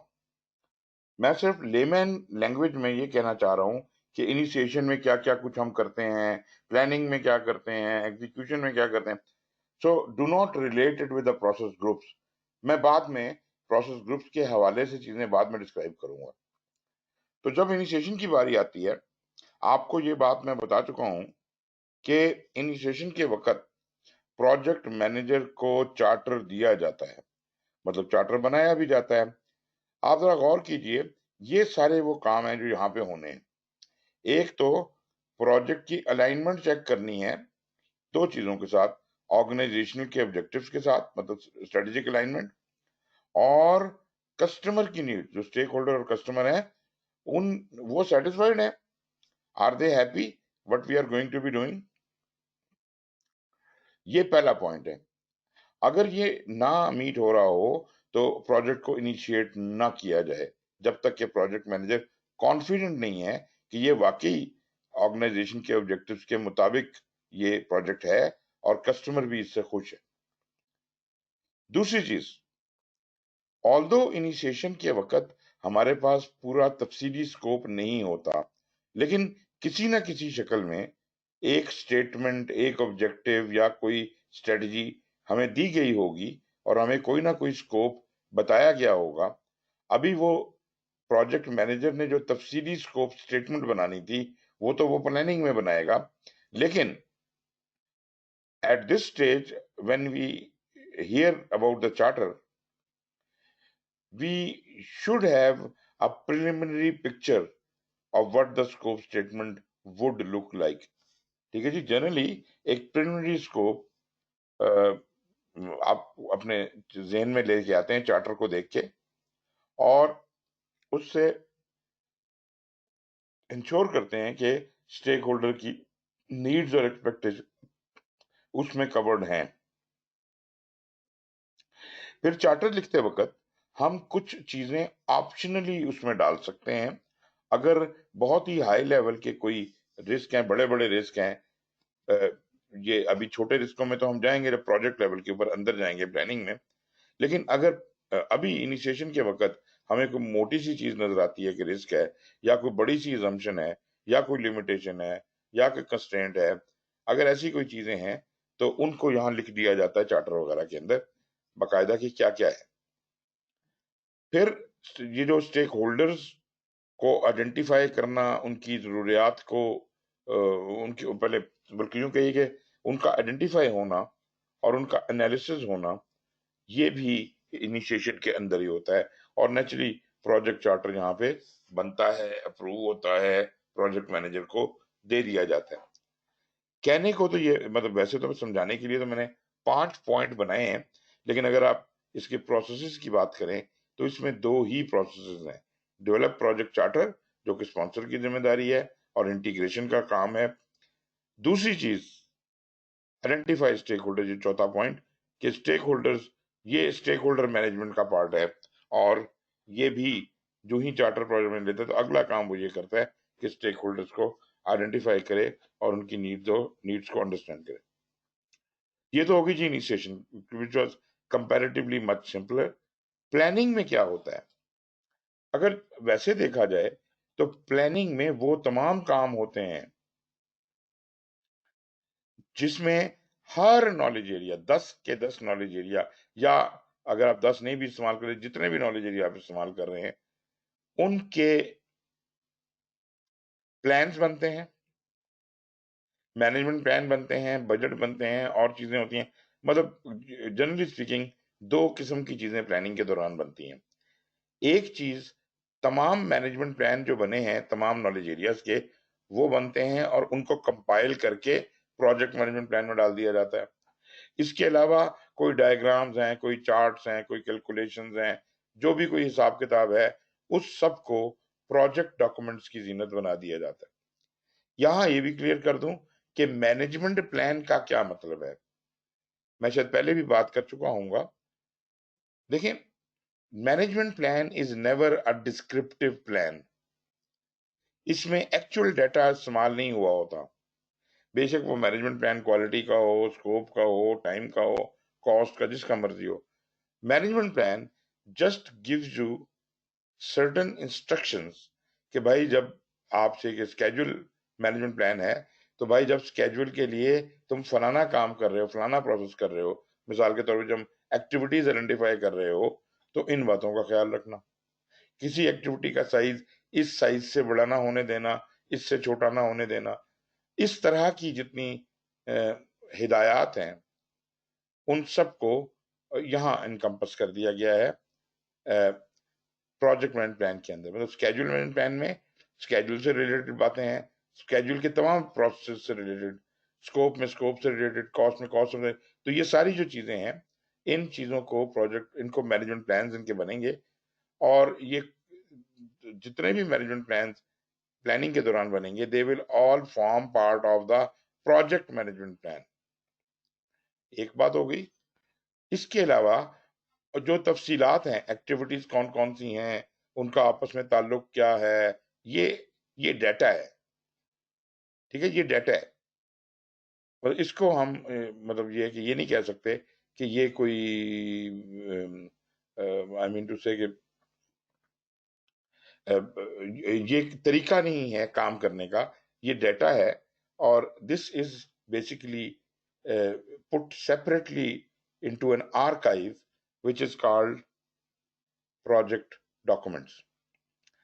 मतलब ये हुआ कि एक्टिविटीज क्या हैं, कौन सी हैं, कैसे हैं, कैसे बनेंगी, क्या क्या है, नहीं कैसे बनेंगी, ये मैनेजमेंट प्लान का काम है। लेकिन उन एक्टिविटीज, वो एक्टिविटीज एक्चुअली कौन सी होंगी और उनका सीक्वेंस क्या होगा, जो फैक्चुअल डाटा है, वो मैनेजमेंट प्लान में नहीं होता। वो कहाँ होता है? वो प्रोजेक्ट डॉक्यूमेंट्स में मुख्तलिफ गैन चार्ट बना हुआ है, फलानी चीज बनी है, फलानी चीज बनी। लेकिन अगर प्रोजेक्ट मैनेजमेंट प्लान में सिर्फ मैनेजमेंट प्लान हैं, तो काम कैसे होगा? क्योंकि काम तो इसने करवाना है। उसके लिए हम क्या करते हैं कि वो जितने भी प्रोजेक्ट डॉक्यूमेंट्स बने हैं, उसमें से जो हतमी शक्ल स्कोप की, स्केड्यूल की और कॉस्ट की निकली है, जिसके जो काबिल अमल है, तो उसको हम उठा के यहाँ ले आते हैं प्रोजेक्ट मैनेजमेंट प्लान के अंदर। मतलब जो फाइनल शक्ल स्केड्यूल की है और अपने बॉस से अप्रूव जरूर करवा लेनी है। जब बॉस उस पर साइन कर देगा तो this is approved, we are now, we have the authority to act upon it. मतलब हम एग्जीक्यूशन में दाखिल हो सकते हैं, क्योंकि हमें बॉस ने स्केड्यूल भी अप्रूव कर दिया है, बेसलाइन कर दिया है, कॉस्ट भी बेसलाइन कर दी, स्कोप भी बेसलाइन कर दिया है। ये तीनों बेसलाइन काबिल अमल चीजें हैं। जो मिसाल के तौर पे स्केड्यूल बनाने के लिए कि एक्टिविटीज के नाम होंगे, ठीक है, उनका सीक्वेंस होगा, ठीक है, वो सब कुछ होगा। लेकिन वो सारी चीजों का निचोड़ गैन चार्ट बन गया, तो सब कुछ उसके अंदर आ गया। अब मुझे बाकी डॉक्यूमेंट अपने साथ रखने की जरूरत नहीं है। ये चार्ट मैं दीवार पे लगाऊंगा और इसके हिसाब से काम कराऊंगा। तो इसका मतलब है कि मुझे सिर्फ बेस लाइनें चाहिए, और 3 बेस लाइनें हैं, स्कोप की, स्केड्यूल की और कॉस्ट की।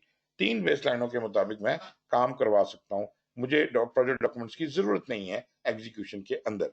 लेकिन अगर कहीं रेफर करने की जरूरत पड़े, तो that archive is readily available execution के लिए, मॉनिटरिंग एंड कंट्रोल के लिए और इवन क्लोजिंग के लिए। जहां तुम्हें किसी डॉक्यूमेंट की जरूरत पड़े, वहां से उठा लो। तो यहाँ आपने देखा स्कोप, स्केड्यूल, बजट, कॉस्ट वगैरह, टीमों की आइडेंटिफिकेशन की रोल्स एंड रिस्पॉन्सिबिलिटी एग्री होते हैं, कम्युनिकेशन एक्टिविटीज एग्री होती हैं, क्वालिटी मैनेजमेंट प्लान बनते हैं, प्रोसेस स्टेब्लिश होते हैं, रिस्क रिस्पॉन्स कैसे किया जाएगा, उसके उसके वो इम्प्रूवमेंट होता है उसका, और इंटीग्रेटेड चेंज कंट्रोल कैसे होगा, प्रोक्योरमेंट कैसे होंगी, प्लान। यहाँ पे कम चीजें दिखाई हुई हैं, मतलब कहने का ये कि तमाम चीजें 10 के 10 नॉलेज एरिया तफसील से प्लान होंगे, उनके कुछ प्रोजेक्ट डॉक्यूमेंट्स बनेंगे, कुछ बेसलाइंस बनेंगी और कुछ मैनेजमेंट प्लान्स बनेंगे। मैनेजमेंट प्लान्स और बेसलाइंस को इकट्ठा करके हम कहते हैं प्रोजेक्ट मैनेजमेंट प्लान बन गया, और जो बाकी डॉक्यूमेंट्स हैं उनको हम प्रोजेक्ट डॉक्यूमेंट्स में डाल देते हैं। एग्जीक्यूशन में क्या है? एग्जीक्यूशन, जैसे मैं अक्सर कहता हूं कि एग्जीक्यूशन इज अ डम जॉब। यहां अकल का इस्तेमाल मना है। आप अपनी मर्जी से कोई तब्दीली प्रोजेक्ट में नहीं ला सकते, क्योंकि बेसलाइन करने वाला आपका स्पॉन्सर है और उसकी इजाजत के बगैर इस प्रोजेक्ट में सुई भी नहीं लेगी। जो प्लान आपने अप्रूव कराया है उसके मुताबिक काम करें, बस कहानी खत्म। But if you think there is a genuine change, then this will go through the project sponsor, और जब तक वो और प्रोजेक्ट का बोर्ड उसको अप्रूव नहीं करते उस चेंज को, तब तक आपको प्लान अमेंड करने की इजाजत नहीं मिलेगी। और जब प्लान अमेंड करेंगे तो प्रोजेक्ट प्लान में भी अमेंडमेंट हो सकती है, किसी प्रोजेक्ट के डॉक्यूमेंट में भी हो सकती है और किसी बेसलाइन में भी हो सकती है। तो यहाँ पे जनाब हम सिर्फ स्कोप को अचीव करते हैं, स्टेक होल्डर के साथ हम एक्सपेक्टेशंस मैनेज रखते हैं, एंगेज रखते हैं उसको अपने साथ। ह्यूमन रिसोर्स को मैनेज यहाँ किया जाता है, क्वालिटी यहाँ मैनेज होती है कामों की प्रोसेस क्वालिटी जिसे कहते हैं कि प्लान के मुताबिक काम हो रहे हैं कि नहीं हो रहे हैं, और क्या खामी है, ये वाली चीज, ये क्वालिटी का इशू, इसे कहते हैं जी क्वालिटी एश्योरेंस। और जो बाकी बेजान मटेरियल है, दूसरे रिसोर्सेज हैं, उनका हिसाब किताब रखा जाता है कि जी ये चीजें जो हैं ये कहाँ से आई हैं, क्या हिसाब किताब है, उनको मेक अवेलेबल किया जाता है। इसके अलावा आपको पता ही है एग्जीक्यूशन से जो चीजें निकलती हैं, एग्जीक्यूशन से अगर कुछ करेंगे, जो भी कुछ करेंगे कुछ तो निकलेगा, आउटपुट डिलीवरेबल आएगा। और दूसरी चीज जो इंपॉर्टेंट है वो वर्क परफॉर्मेंस का डाटा है। Actually, what is happening during the project, we generate a lot of news। देखो ब्रेकिंग न्यूज, फलाना काम खत्म हो गया है, फलाना शुरू हो गया है, डोजर यूनिट में अपना प्रोजेक्ट की साइट पे पहुंच गया है, ये इवेंट्स हैं। ये मतलब ये वर्क परफॉर्मेंस का डाटा है। ये डाटा मॉनिटरिंग एंड कंट्रोल में जाता है, हर प्रोसेस को जाता है। और इसी तरह से जो प्रोजेक्ट मैनेजमेंट प्लान है जो दूसरे स्टेप में बना था, वो भी, उसकी कॉपी भी मॉनिटरिंग एंड कंट्रोल में हर प्रोसेस को जाती है। इसका मतलब है हर प्रोसेस के पास दो डॉक्यूमेंट मौजूद हैं, एक क्या होना चाहिए था और एक क्या हुआ है। प्रोजेक्ट मैनेजमेंट प्लान क्या होना चाहिए था, और ये जो आपका वर्क परफॉर्मेंस डेटा एग्जीक्यूशन से आया है, रॉ डेटा, ये है क्या हुआ है। अब इस क्या हुए को इंटरप्रेट करें, एनालाइज करें और इनके दरमियान का फर्क निकालें, क्या होना था और क्या हुआ है। इस फर्क को हम कहते हैं वेरिएंस एनालिसिस। उसके बाद उसके ट्रेंड उसका क्या बन रहा है, प्रोजेक्शन करें तो हम क्या प्रोडिक्ट कर सकते हैं अगले महीने क्या होगा, और फोरकास्टिंग करें और ये बताएं bye the end of the project हमारी कितना खर्चा हो चुका होगा या कितना पैसा या कितना टाइम लगेगा इसके ऊपर। That kind of thing, this all analysis is done in monitoring and control for by each and every control. Her knowledge area का कंट्रोल यहाँ बैठा हुआ है, हर कंट्रोल जो है ये अमल करेगा और जो रिजल्ट निकालेगा वो निकाल के, मतलब दो किस्म का रिजल्ट निकालेगा। एक रिजल्ट तो होगा कि आपने कहा कि जी ये तो गड़बड़ हो गई है, चेंज रिक्वेस्ट करनी पड़ेगी, तो चेंज रिक्वेस्ट बना के आप भेजेंगे इंटीग्रेटेड चेंज कंट्रोल को और वो उसे प्रोसेस करेगा। और अगर आप ये समझते हैं कि नहीं ये मसला नहीं है, चेंज रिक्वेस्ट नहीं का केस नहीं बनता, तो एक चीज तो लाजमी बनेगी कि जो डाटा आपने क्रंच किया है उसको रिफाइन होने के बाद वो जो शक्ल इख्तियार करेगा वो कहलाती है work performance information. Now work performance information being created from all of the various controls of all the knowledge areas in monitoring and control के प्रोसेस ग्रुप में, वो उसको क्या कहते हैं, चेक करेगी, इकट्ठा करेगी और उसे कंसोलिडेट करेगी। ये कौन करेगा? Monitor and control project work एक प्रोसेस है इंटीग्रेशन का, दो प्रोसेस इंटीग्रेशन के आते हैं मॉनिटरिंग एंड कंट्रोल में। एक monitor and control project work, ठीक है जी, कि वो ये चेक करता है कि ये कंपाइल करता है वर्क परफॉर्मेंस इंफॉर्मेशन को, और उसके बाद उसको जब बिग पिक्चर आ जाती है उसकी रोशनी में वो खुद से भी चेंज रिक्वेस्ट मूव कर सकता है। तो ये जनाब मॉनिटरिंग एंड कंट्रोल ने काम किया, और ये उस वक्त तक करता रहेगा जब तक सारे काम पूरे ना हो जाए, सारे डिलीवरेबल डिलीवर ना हो जाए, कोई चीज आउटस्टैंडिंग ना हो पीछे। तो ये हो गई मॉनिटरिंग एंड कंट्रोल। और जब यहां से काम खत्म होता है तो क्लोजिंग में आते हैं, और क्लोजिंग का जो काम है वो हर तरह का कंट्रोल है, कि हर तरह की क्लोजिंग है, एडमिनिस्ट्रेटिव क्लोजिंग है, आपके प्रोक्योरमेंट्स की क्लोजिंग है, अपने प्रोजेक्ट की क्लोजिंग है। यहाँ पे आप प्रोजेक्ट के आउटकम्स जो डिलीवरेबल्स हैं वो निकालते हैं और वो आगे देने को तैयार होते हैं, हैंड ओवर करके जाते हैं। प्रोजेक्ट के रिसोर्सेज को यहाँ पे फारिग कर दिया जाता है। स्टेक होल्डर के साथ जो भी हमारा रवैया रहा और जो भी हमारा सलूक रहा, एंगेजमेंट रही, उसकी एक आखिर में हम पोस्टमार्टम करते हैं। हम कहते हैं स्टेक होल्डर की परसेप्शंस क्या थी, उनको मेजर किया जाता है, एनालिसिस को देखा जाता है कि how well we interacted with the stakeholder, और आखिर में फॉर्मली प्रोजेक्ट का क्लोज डिक्लेयर कर दिया जाता है। ये जनाब एक क्विक समरी थी इन पांचों प्रोसेस ग्रुप्स की, लेकिन घबराएं नहीं, इंशाल्लाह आगे हम इसके ऊपर और बहुत सारी बात करने वाले हैं। जहां तक नॉलेज एरियाज का ताल्लुक है, ये मैं आपको बता चुका हूं कि this is going to be defined by its knowledge requirement. Knowledge area is an identify area of project management जिसमें defined by its knowledge requirement, मतलब कौन सा है एरिया इसका, and described in terms of its component processes, practices, inputs, outputs, tools and technique. हर knowledge area के अंदर एक से ज्यादा प्रोसेस हो सकते हैं और हर प्रोसेस के इनपुट होंगे, आउटपुट होंगे, टूल्स और टेक्निक्स होंगी। Although the knowledge area are interrelated, आपस में उनका ताल्लुक होता है। किसका क्या ताल्लुक है, एक ही नॉलेज एरिया के हैं। They are definitely separated from the project management perspective. 10 knowledge areas identified in the guide are used in most projects most of the time. ये exactly जो बात हम पहले भी कर चुके हैं। ये हैं जी हमारे 10 knowledge area: integration, scope, schedule, cost, quality, resource, communication, risk, procurement and stakeholder. और each one of them are important. जहां तक पहले 4 की बात है, पहला तो ओवरऑल इंटीग्रेशन में, मतलब this is the project management plan. 2, 3 और 4 जो हैं ये मेरे प्रोजेक्ट ऑब्जेक्टिव्स कहलाते हैं, स्कोप, टाइम और कॉस्ट। ये 3 मेरे प्रोजेक्ट ऑब्जेक्टिव्स हैं। इसके अलावा और जो जरूरी चीजें हैं उसमें क्वालिटी, रिसोर्सेज, रिस्क, ये हमारे कंस्ट्रेंट्स हैं, along with scope, time, cost वगैरह के 7-8 किस्म के ये हो गए कंस्ट्रेंट। उसके बाद बाकी एरियाज हैं quality, resource, communication, risk, procurement, stakeholder. किसी चीज की कम इंपॉर्टेंट नहीं है, हर चीज बराबर की इंपॉर्टेंस की है और हर चीज पे बहस करने की जरूरत है। अब ये जो हमारे 10 नॉलेज एरियाज हैं, इन 10 नॉलेज एरियाज में इंटीग्रेशन सबका बाप है। ये किताब में चौथे चैप्टर से शुरू होता है, इसलिए इसको 4 नंबर दिया गया है। 4, 5 नंबर, 5 चैप्टर स्कोप 2, स्कोप वाले चैप्टर को, फिर ये अपना स्केड्यूल, कॉस्ट वगैरह वगैरह वगैरह। तो ये इस तरीके के साथ इनकी नंबरिंग दी गई है। लेकिन आप ये देखें मेन एरो है वो इंटीग्रेशन की तरफ पॉइंट कर रहा है, मतलब everything has to be in coordination with integration.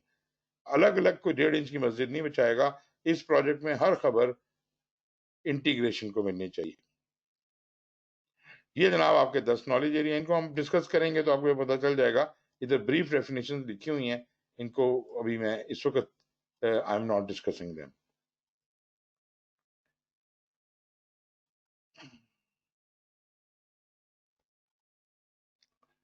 Okay जी, प्रोसेसेस जो हैं हमारे पास, ये आप देख सकते हैं 2 प्रोसेस इनिशिएशन की हैं, 24 प्रोसेस प्लानिंग की हैं, 10 प्रोसेस एग्जीक्यूशन की हैं, 12 मॉनिटरिंग एंड कंट्रोल और 1 क्लोजिंग। अगर टोटल करें तो ये टोटल 49 प्रोसेसेस बनती हैं। ठीक है जी। और अगर मैं नॉलेज एरियाज के हिसाब से देखूं तो इंटीग्रेशन की 7 प्रोसेस हैं, स्कोप की 6 प्रोसेस हैं, इस तरह से टोटल करें तो ये भी 49। वही 49 प्रोसेसेस जो कि गुड प्रैक्टिसेस हैं, वही 49 प्रोसेसेस नॉलेज एरिया वाइज देखें तो इस तरह से डिस्ट्रीब्यूशन है और नंबर वही बनता है, और वही जो है वो प्रोसेस ग्रुप में भी हैं। लेकिन आप ये चीज नोट कीजिए कि इन दोनों का, अगर जैसे ये मैंने बना दिया, ये सारे मैंने नॉलेज एरिया लिख दिए, what if I create a chart like this, जिसके अंदर ऊपर से टॉप से ये 5 कॉलम जो बने हुए हैं, ये क्या दिखा रहे हैं? ये दिखा रहे हैं प्रोसेस ग्रुप्स, और जो रोज हैं वो नॉलेज एरियाज को रिप्रेजेंट कर रही हैं। चौथा चैप्टर था हमारा इंटीग्रेशन, उससे शुरू किया है, इंटीग्रेशन, स्कोप, स्केड्यूल, कॉस्ट वगैरह वगैरह वगैरह वगैरह। और ऊपर से नीचे अगर हम काउंट करते हैं तो ये देखें, इनिशिएशन में एक प्रोसेस इंटीग्रेशन का है, एक इसका है स्टेक होल्डर का, तो 2 प्रोसेस हो गए। प्लानिंग में देखिए, प्लानिंग में बहुत ज्यादा रश है। Total number of processes are 24, 24 processes हैं जी प्लानिंग के अंदर। टोटल प्रोसेस कितनी है? 49, ऑलमोस्ट 50%। इतनी बड़ी इंपॉर्टेंस है प्लानिंग की। अब प्लानिंग में आप देखें तो कुछ जगहों पे तो ये एक प्रोसेस है जी इंटीग्रेशन की, स्कोप की 3 है 4 है प्लानिंग के अंदर, स्केड्यूल की 5 हैं, कॉस्ट की 3 है, रिसोर्स की 2 हैं, रिस्क की 5 हैं, और बाकी सबकी एक एक है, बन गई टोटल 24। अच्छा, अब बात यह है कि 3 जो मेरे प्रोसेस हैं अपना नॉलेज एरिया, स्कोप, टाइम और कॉस्ट, आप देख लें इन तीनों पे फोकस करके, ये मेरे प्रोजेक्ट ऑब्जेक्टिव्स कहलाते हैं, ये स्कोप है, ये टाइम है और ये कॉस्ट है। इन सारे जो प्रोसेसेस हैं, इन प्रोसेसेस में आप देख सकते हैं कि काफी डिटेल में प्लान हुआ है, किसी में 3 है, 4 है, कहीं 5 है, कुछ है। तो ये एरिया ज्यादा टेंशन मांग रहे हैं क्योंकि इनके गिर्द ही कहानी घूमनी है। लेकिन ये क्या वजह है कि एग्जीक्यूशन में अगर मैं देखूं तो जो 10 प्रोसेस हैं उनमें से ना कोई स्कोप का, ना स्केड्यूल का, ना ही कॉस्ट का। इन 3 गैप्स के अलावा बाकी सब पे कोई ना कोई प्रोसेस लिखे हुए हैं। क्या आप में से कोई मुझे बता सकता है कि ये इतना गैप क्यों है बीच में, खास तौर पे एग्जीक्यूशन के दरमियान में? जी जनाब, जी नौरोज। क्योंकि सर आपने बताया कि एग्जीक्यूशन डम है, इसमें आपको कुछ भी नहीं करना, आपको उसी पाथ पे चलना है जो प्लानिंग का हिस्सा हो चुके हैं। और ये जो कॉस्ट, टाइम और स्कोप है, ये प्लानिंग का पार्ट है, और ये प्लानिंग में ही जो सब कुछ डिस्कस हो जाता है और एग्रीड हो जाता है, फिर उसका बेसलाइन बन जाती एग्जीक्यूशन है, में कोई अमल दखल नहीं है, बेस लाइन बन जाती बेसलाइन बन गई है। एग्जीक्यूशन में ये किसकी जिम्मेदारी है उसको एग्जीक्यूट करने की? मतलब वो स्कोप कैसे एग्जीक्यूट होगा, स्केड्यूल कैसे होगा, कॉस्ट कैसे होगी, वो एग्जीक्यूट तो होंगे ना, एक्चुअली काम तो होगा। Who is taking the ownership और रिस्पॉन्सिबिलिटी? जी बताइए अरुण। सर ये प्रोजेक्ट मैनेजर और स्टेक होल्डर ही जो है ना इसको करेंगे। मतलब किस नॉलेज एरिया का काम बनता है ये इंटीग्रेशन का? किस नॉलेज इंटीग्रेशन? क्योंकि आपको याद होगा जी जो कुछ भी हमने यहां से बनाया था वो हमने प्रोजेक्ट मैनेजमेंट प्लान में सारे मैनेजमेंट प्लान डाल दिए थे, और साथ सारी बेसलाइनें भी डाल जी दी जी थी, सारी बेसलाइनें भी डाल दी थी। इसका मतलब है कि बेसलाइन काबिले अमल चीज है, और वो पड़ी हुई है प्रोजेक्ट मैनेजमेंट प्लान के अंदर, इंटीग्रेट हो चुका है। अब इंटीग्रेटेड हालत में उसको direct and manage project work, मतलब एक्चुअल प्रोजेक्ट का काम जो हैपन होना है वो इसने ही करवाना है, इंटीग्रेशन नहीं करवाना है। सो मेजर काम तो ये है। बाकी जो छोटे छोटे काम लिखे हुए हैं नीचे, ये हैं कि जिस वक्त एग्जीक्यूशन हो रही हो, क्वालिटी कैसे चेक होगी, मैनेज की जाएगी। जिस वक्त वो एग्जीक्यूशन, मेन एग्जीक्यूशन हो रही है, उस वक्त प्रोजेक्ट की कम्युनिकेशन कैसे कम्युनिकेशन की जाएगी, रिस्क रिस्पॉन्सेज कैसे अप्लाई की जाएंगी, वगैरह वगैरह। तो ये जितने प्रोसेस आपको यहाँ नजर आ रहे हैं जो एग्जीक्यूशन सॉरी इंटीग्रेशन के अलावा है, ऊपर के दो तो इंटीग्रेशन के ना, इसके अलावा जितने हैं वो चीजें हैं जो इन पैरेलल हो रही होंगी। लेकिन असल में जो executable form of the project है जिसने कोई रिजल्ट प्रोड्यूस करना है, वो that is happening in direct and manage project work. और इसके अलावा इस दौरान हम बहुत सा इल्म सीखते हैं। while we are doing a project, we learn a lot many things, and those are archived or stored as knowledge base. इसको कहते हैं मैनेज प्रोजेक्ट नॉलेज, ये प्रोसेस का नाम है। और ये ना सिर्फ ये कि इस ऑनगोइंग प्रोजेक्ट को के लिए मददगार साबित होगा, बल्कि जो और भी प्रोजेक्ट किए जाएंगे उनके लिए भी इससे हम सबक आमोज हो सकते हैं। अब आ जाइए मॉनिटरिंग एंड कंट्रोल में। आपको इसके अंदर कोई खाना खाली नजर नहीं आ रहा। इसका मतलब है कि मॉनिटरिंग एंड कंट्रोल भी उतना ही इंपॉर्टेंट है जितना प्लानिंग है, लेकिन नंबर ऑफ प्रोसेस के निस्बतन काफी कम है। क्यों है? क्योंकि इसे सिर्फ कंट्रोल करने हैं। आप देख लीजिए यहाँ पर हर प्रोसेस के आगे control, schedule control, cost control, quality control, resources वगैरह वगैरह। और कभी कभी इसने कंट्रोल, ये देखें ये क्या लिखा हुआ है, कंट्रोल रिक्वायरमेंट्स। लेकिन जब स्टेक होल्डर की बात आती है कहता है मॉनिटर स्टेक होल्डर एंगेजमेंट। अच्छा, अब ये क्या वजह है कि उसको मॉनिटर कर रहा है, इसको कंट्रोल कर रहा है? देखें, कंट्रोल उन चीजों को किया जाता है जो बेजान हो और हम उनको काबू में रख सकें। मिसाल के तौर पे रिसोर्सेज, ठीक है जी, जो सामान है, सामान वगैरह को हम कंट्रोल करते हैं। लेकिन जहां इंसान आते हैं, इंसानों को कंट्रोल नहीं किया जाता, खास तौर पे स्टेक होल्डर को तो बिल्कुल भी नहीं। स्टेक होल्डर तो ना सिर्फ ये कि वो आपका नौकर नहीं है, बल्कि वो तो आपके बॉस का भी बॉस है। Therefore handle stakeholders with care. Stakeholder को मॉनिटर किया जा रहा है और बाकी सारे कंट्रोल में यहाँ कम्युनिकेशन को भी मैनेज किया मॉनिटर किया जा रहा है। तो देखें, जहां पे जानदार इंटरेक्शन है, जहां पे लिविंग थिंग्स के साथ इंटरेक्ट करना है, वहां हम मॉनिटर कर रहे हैं। जहां रिसोर्सेज अदरवाइज हैं, वहां पे हम इसको ऐसे लेके चल रहे हैं। अब एक चीज और देख लीजिए, हमने कहा मॉनिटरिंग एंड कंट्रोल में इंटीग्रेशन के दो प्रोसेस हैं। जैसे एग्जीक्यूशन में भी दो प्रोसेस थे, यहां पर भी दो प्रोसेस हैं। पहला है monitor and control project work, ठीक है जी। ये कौन है? जो वर्क परफॉर्मेंस डाटा एग्जीक्यूशन में ये इसने भेजा। Direct and manage project work ने जब प्रोजेक्ट किया तो इसने वहां से वर्क परफॉर्मेंस डाटा भेजा। वो इन सारे कंट्रोल जो पड़े हुए हैं, इन सब के पास एक एक कॉपी चली गई। सब ने अपना अपना प्रोजेक्ट मैनेजमेंट प्लान खोला और उसके मुताबिक अपनी अपनी एनालिसिस करके पेश कर दिया। अब बात यह है जी कि ये चेंज रिक्वेस्ट कर सकते हैं इसकी रोशनी में।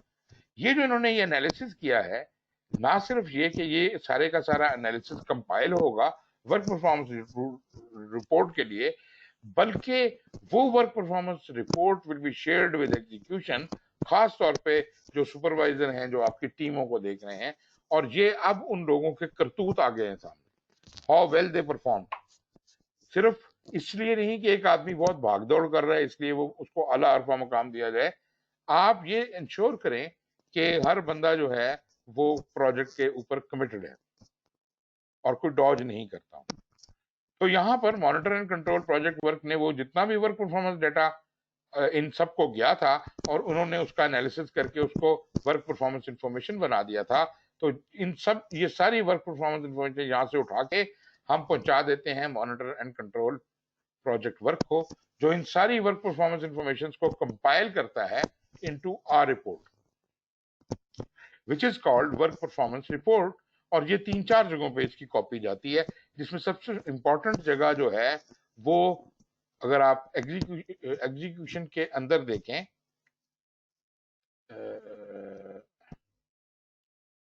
एक मिनट, कहां पर ये मैं एग्जीक्यूशन देख रहा हूं। हाँ, ये रिसोर्सेज जहां कहीं पे थे, ये मैनेज कम्युनिकेशन है, ये है रिसोर्सेज। तो जहां पर ये जो हमने पहला स्टेप किया हुआ है ना, एक्वायर्ड रिसोर्सेज, जब रिसोर्सेज एक्वायर हो चुके हैं तो अब सिर्फ बेजान रिसोर्सेज को कंट्रोल किया जाएगा मॉनिटरिंग एंड कंट्रोल में, लेकिन जो वर्क परफॉर्मेंस रिपोर्ट बनी है that will be shared with manage team. Manage team वाले ने पहले टीम बनाई और अब उसे मैनेज कर रहा है। जब वो मैनेज कर रहा है तो उसको ये पिक्चर आपने देनी है कि जनाब हमारे पास ये चीज तैयार है और इसको आप यूटिलाइज कर सकते हैं। तो वर्क परफॉर्मेंस रिपोर्ट की रोशनी में वो अपने बंदों की रिपोर्टिंग करेगा। ये बात भी हो गई। मॉनिटर और कंट्रोल का फर्क भी आपको पता चल गया। Monitor and control project work वाला जो पहला प्रोसेस है ये जिम्मेदार है वर्क परफॉर्मेंस रिपोर्ट बनाने का और अगर कोई जो ओवरऑल पिक्चर है, जो होलिस्टिक व्यू है, उसमें इस बात का एहसास होता है कि जनाब ये प्रोजेक्ट जो है क्या मैं कह रहा था,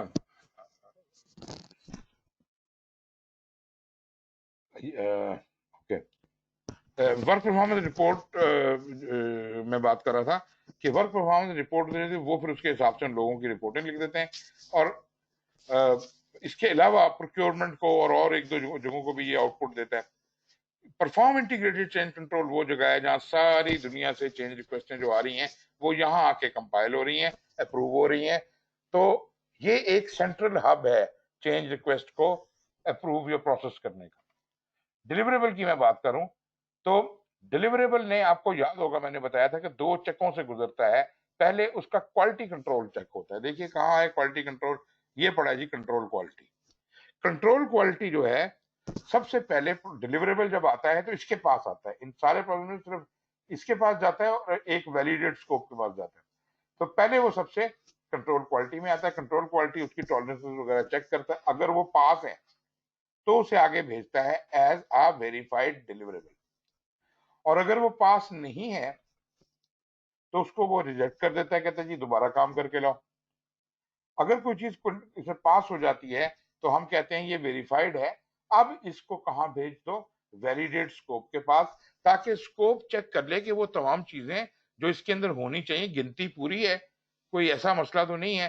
तो जो भी इसने एक्सेप्टेंस क्राइटेरिया रखा होता है उसके मुताबिक उन चीजों को इंस्पेक्ट करता है और अप्रूव करता है। So this is happening here in ये जो परफॉर्म इंटीग्रेटेड चेंज कंट्रोल में इसके अप्रूवल आ गए और ये भी हो गया। ओके, अब जब ये cycle between execution and monitoring control आपको याद होकर चलता रहता है, जब ये खत्म हो जाता है काम तो हम क्लोजिंग करते हैं। मतलब डिलीवरेबल जो एक्सेप्टेड हालत में आ गए हैं, जो वैलिडेट स्कोप ने उनको यूजर एक्सेप्टेंस कर दी है, वो वैलिडेटेड या एक्सेप्टेड डिलीवरेबल क्लोजिंग के हवाले कर दिए जाते हैं। क्लोजिंग जो है ये इंश्योर करता है कि सारे प्रोजेक्ट के सब चीजें कंप्लीट हो गई हैं, कोई चीज आउटस्टैंडिंग तो नहीं है, कॉन्ट्रैक्टर को पेमेंट हो गई है, कोई क्लेम आउटस्टैंडिंग नहीं है, कोई चीज ऐसी नहीं है जो पीछे बचेगी, और बाकी सारे एसेट्स वो हवाले कर देता है ऑर्गेनाइजेशन के, और जो डिलीवरेबल है वो कस्टमर के,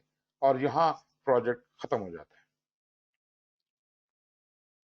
ये जरा थोड़ा बड़ा करके भी बना है, लेकिन मैं वो उस चार्ट पे इसलिए एक्सप्लेन कर रहा था कि वहां पर आपको एक बिग पिक्चर मिल जाए। अलबत्ता ये सारी चीजें जो हैं ये यहाँ पे भी दी गई हैं, देख सकते हैं मॉनिटरिंग कंट्रोल प्रोजेक्ट वर्क और परफॉर्म इंटीग्रेटेड कंट्रोल। ये जो 4.5 है मॉनिटरिंग कंट्रोल प्रोजेक्ट वर्क, इसको मैं जनरली कहता होता हूँ कि ये क्या है, ये चीफ एनालिस्ट है। बाकी सारे कंट्रोल इसको रिपोर्ट करते हैं, वो अपना वर्क परफॉर्मेंस इंफॉर्मेशन इसको सबमिट करते हैं, जो यहाँ आके रिपोर्ट में कंपाइल हो जाती है और वो फिर मुख्तलिफ जगहों के ऊपर जाती है और उससे फायदा उठाया जाता है। परफॉर्म इंटीग्रेशन चेंज रिक्वेस्ट जहां से भी आए, एग्जीक्यूशन से भी आ सकती है, और ये जितने कंट्रोल पड़े हुए हैं हर एक को यह हक हासिल है कि वो चेंज रिक्वेस्ट कर सके। So change request can come from anywhere but it is processed at one place, और वो है परफॉर्म इंटीग्रेटेड चेंज कंट्रोल। इसका मतलब ये नहीं है कि परफॉर्म इंटीग्रेटेड चेंज कंट्रोल खुद ही से फैसले कर देता है। दरअसल एक मीटिंग बैठती है महीने के महीने, या जो भी कोई आपने पीरियड रखा हुआ हो, 3 महीने बाद क्वार्टरली मिलती है या महीने बाद मिलती है, तो परफॉर्म इंटीग्रेटेड चेंज कंट्रोल से जो क्या कहते हैं चेंज रिक्वेस्टें अप्रूव होने के लिए आई हैं, उनके सामने रखी जाती हैं। कुछ चीजों को वो मनोअन मान लेते हैं। इसका मतलब है कि उनको एक्सेप्ट कर दिया, लेकिन जब एक चेंज रिक्वेस्ट को आप एक्सेप्ट करते हैं तो आप इसके साथ ये इजाजत भी दे रहे हैं कि ये जो तुम्हारे जितने भी प्लान वगैरह थे उनको इसके मुताबिक अमेंड करो, और अगर कोई बेस लाइनों में कोई फर्क आता है तो मेरे से दोबारा आके री बेस लाइनिंग करा के लेके जाओ। और जनाब आखिर में हम इस प्रोजेक्ट को क्लोज डिक्लेयर कर देते। जी जनाब, यहां तक कुछ बात समझ आई?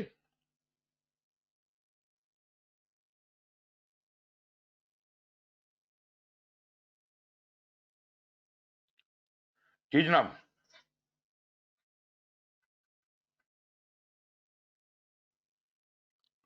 ये जो अगली स्लाइड है इसको देखें जरा, तो यहाँ वो बड़ा क्लियरली ये बता रहा है कि 3 किस्म की चीजें होती हैं। वर्क परफॉर्मेंस डेटा जो कि एग्जीक्यूशन से पैदा होता है, किस प्रोसेस से?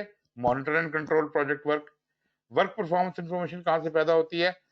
जहां पहली बात तो ये है कि जब मॉनिटरिंग एंड कंट्रोल शुरू होती है तो वर्क परफॉर्मेंस डेटा उस वक्त आता है एग्जीक्यूशन से।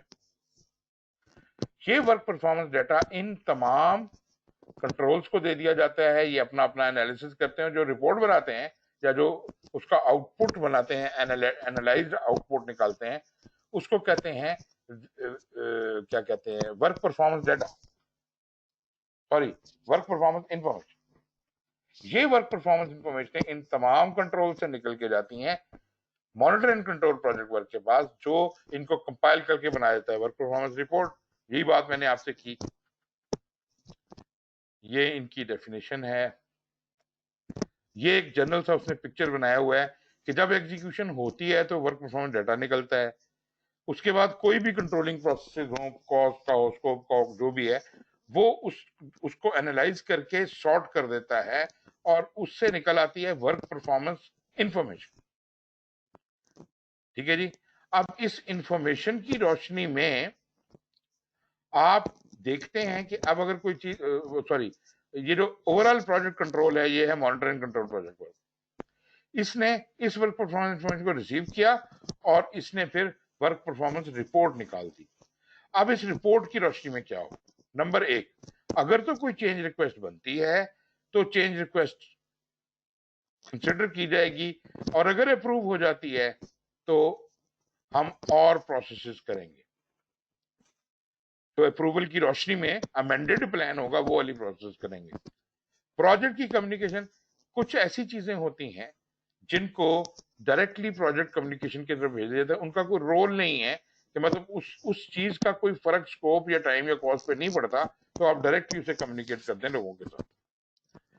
लेकिन जो चेंज रिक्वेस्ट के लिए केस आया है उसका अप्रूव होना जरूरी है ताकि वो अगले कोई काम कर सके।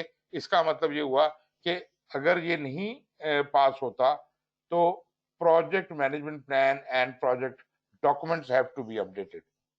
ठीक है जी। चेंज रिक्वेस्ट हुई है ना, तो उसकी रोशनी में चीजें अमेंड होनी चाहिए, और अगर वो अप्रूव हो गया है तो वेरियस प्रोसेस करने के बाद हम उनको मुख्तलिफ कम्युनिकेशंस करते हैं, और वो कम्युनिकेशन प्रोजेक्ट टीम को या स्टेक होल्डर्स को कम्युनिकेट कर दी जाती है।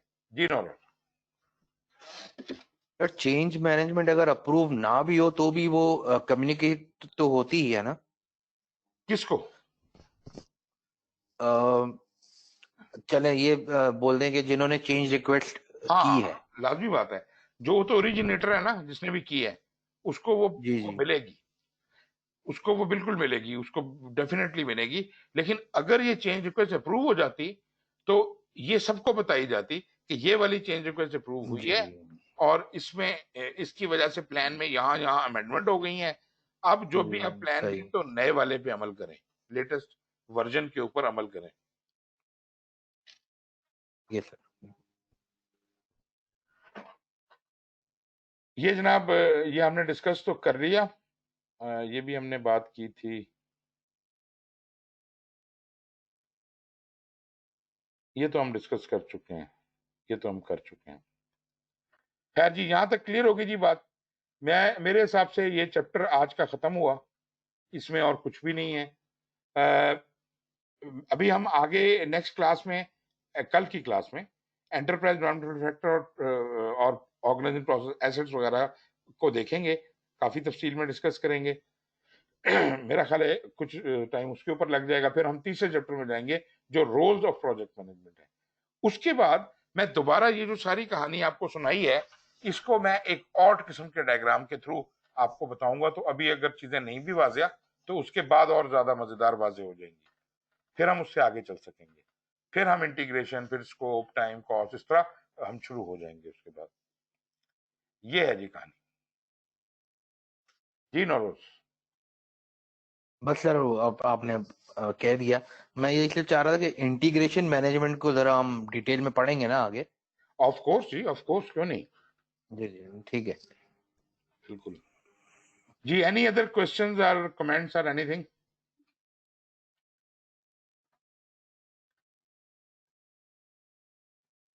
चलें जी, अगर नहीं है तो let's call it a day. कल हम इसी टाइम के 10 बजे इंशाल्लाह मैं ऑन कर लूंगा, आप लोग भी आ जाइएगा। 2 घंटे में हम जितना मैटर कवर कर सकते हैं इंशाल्लाह वो कल कवर करेंगे। Thank you very much. Thank you sir. अल्लाह हाफिज़ सर। Thank you sir. अल्लाह हाफिज़ सर। ओके जी, थैंक यू। Take care.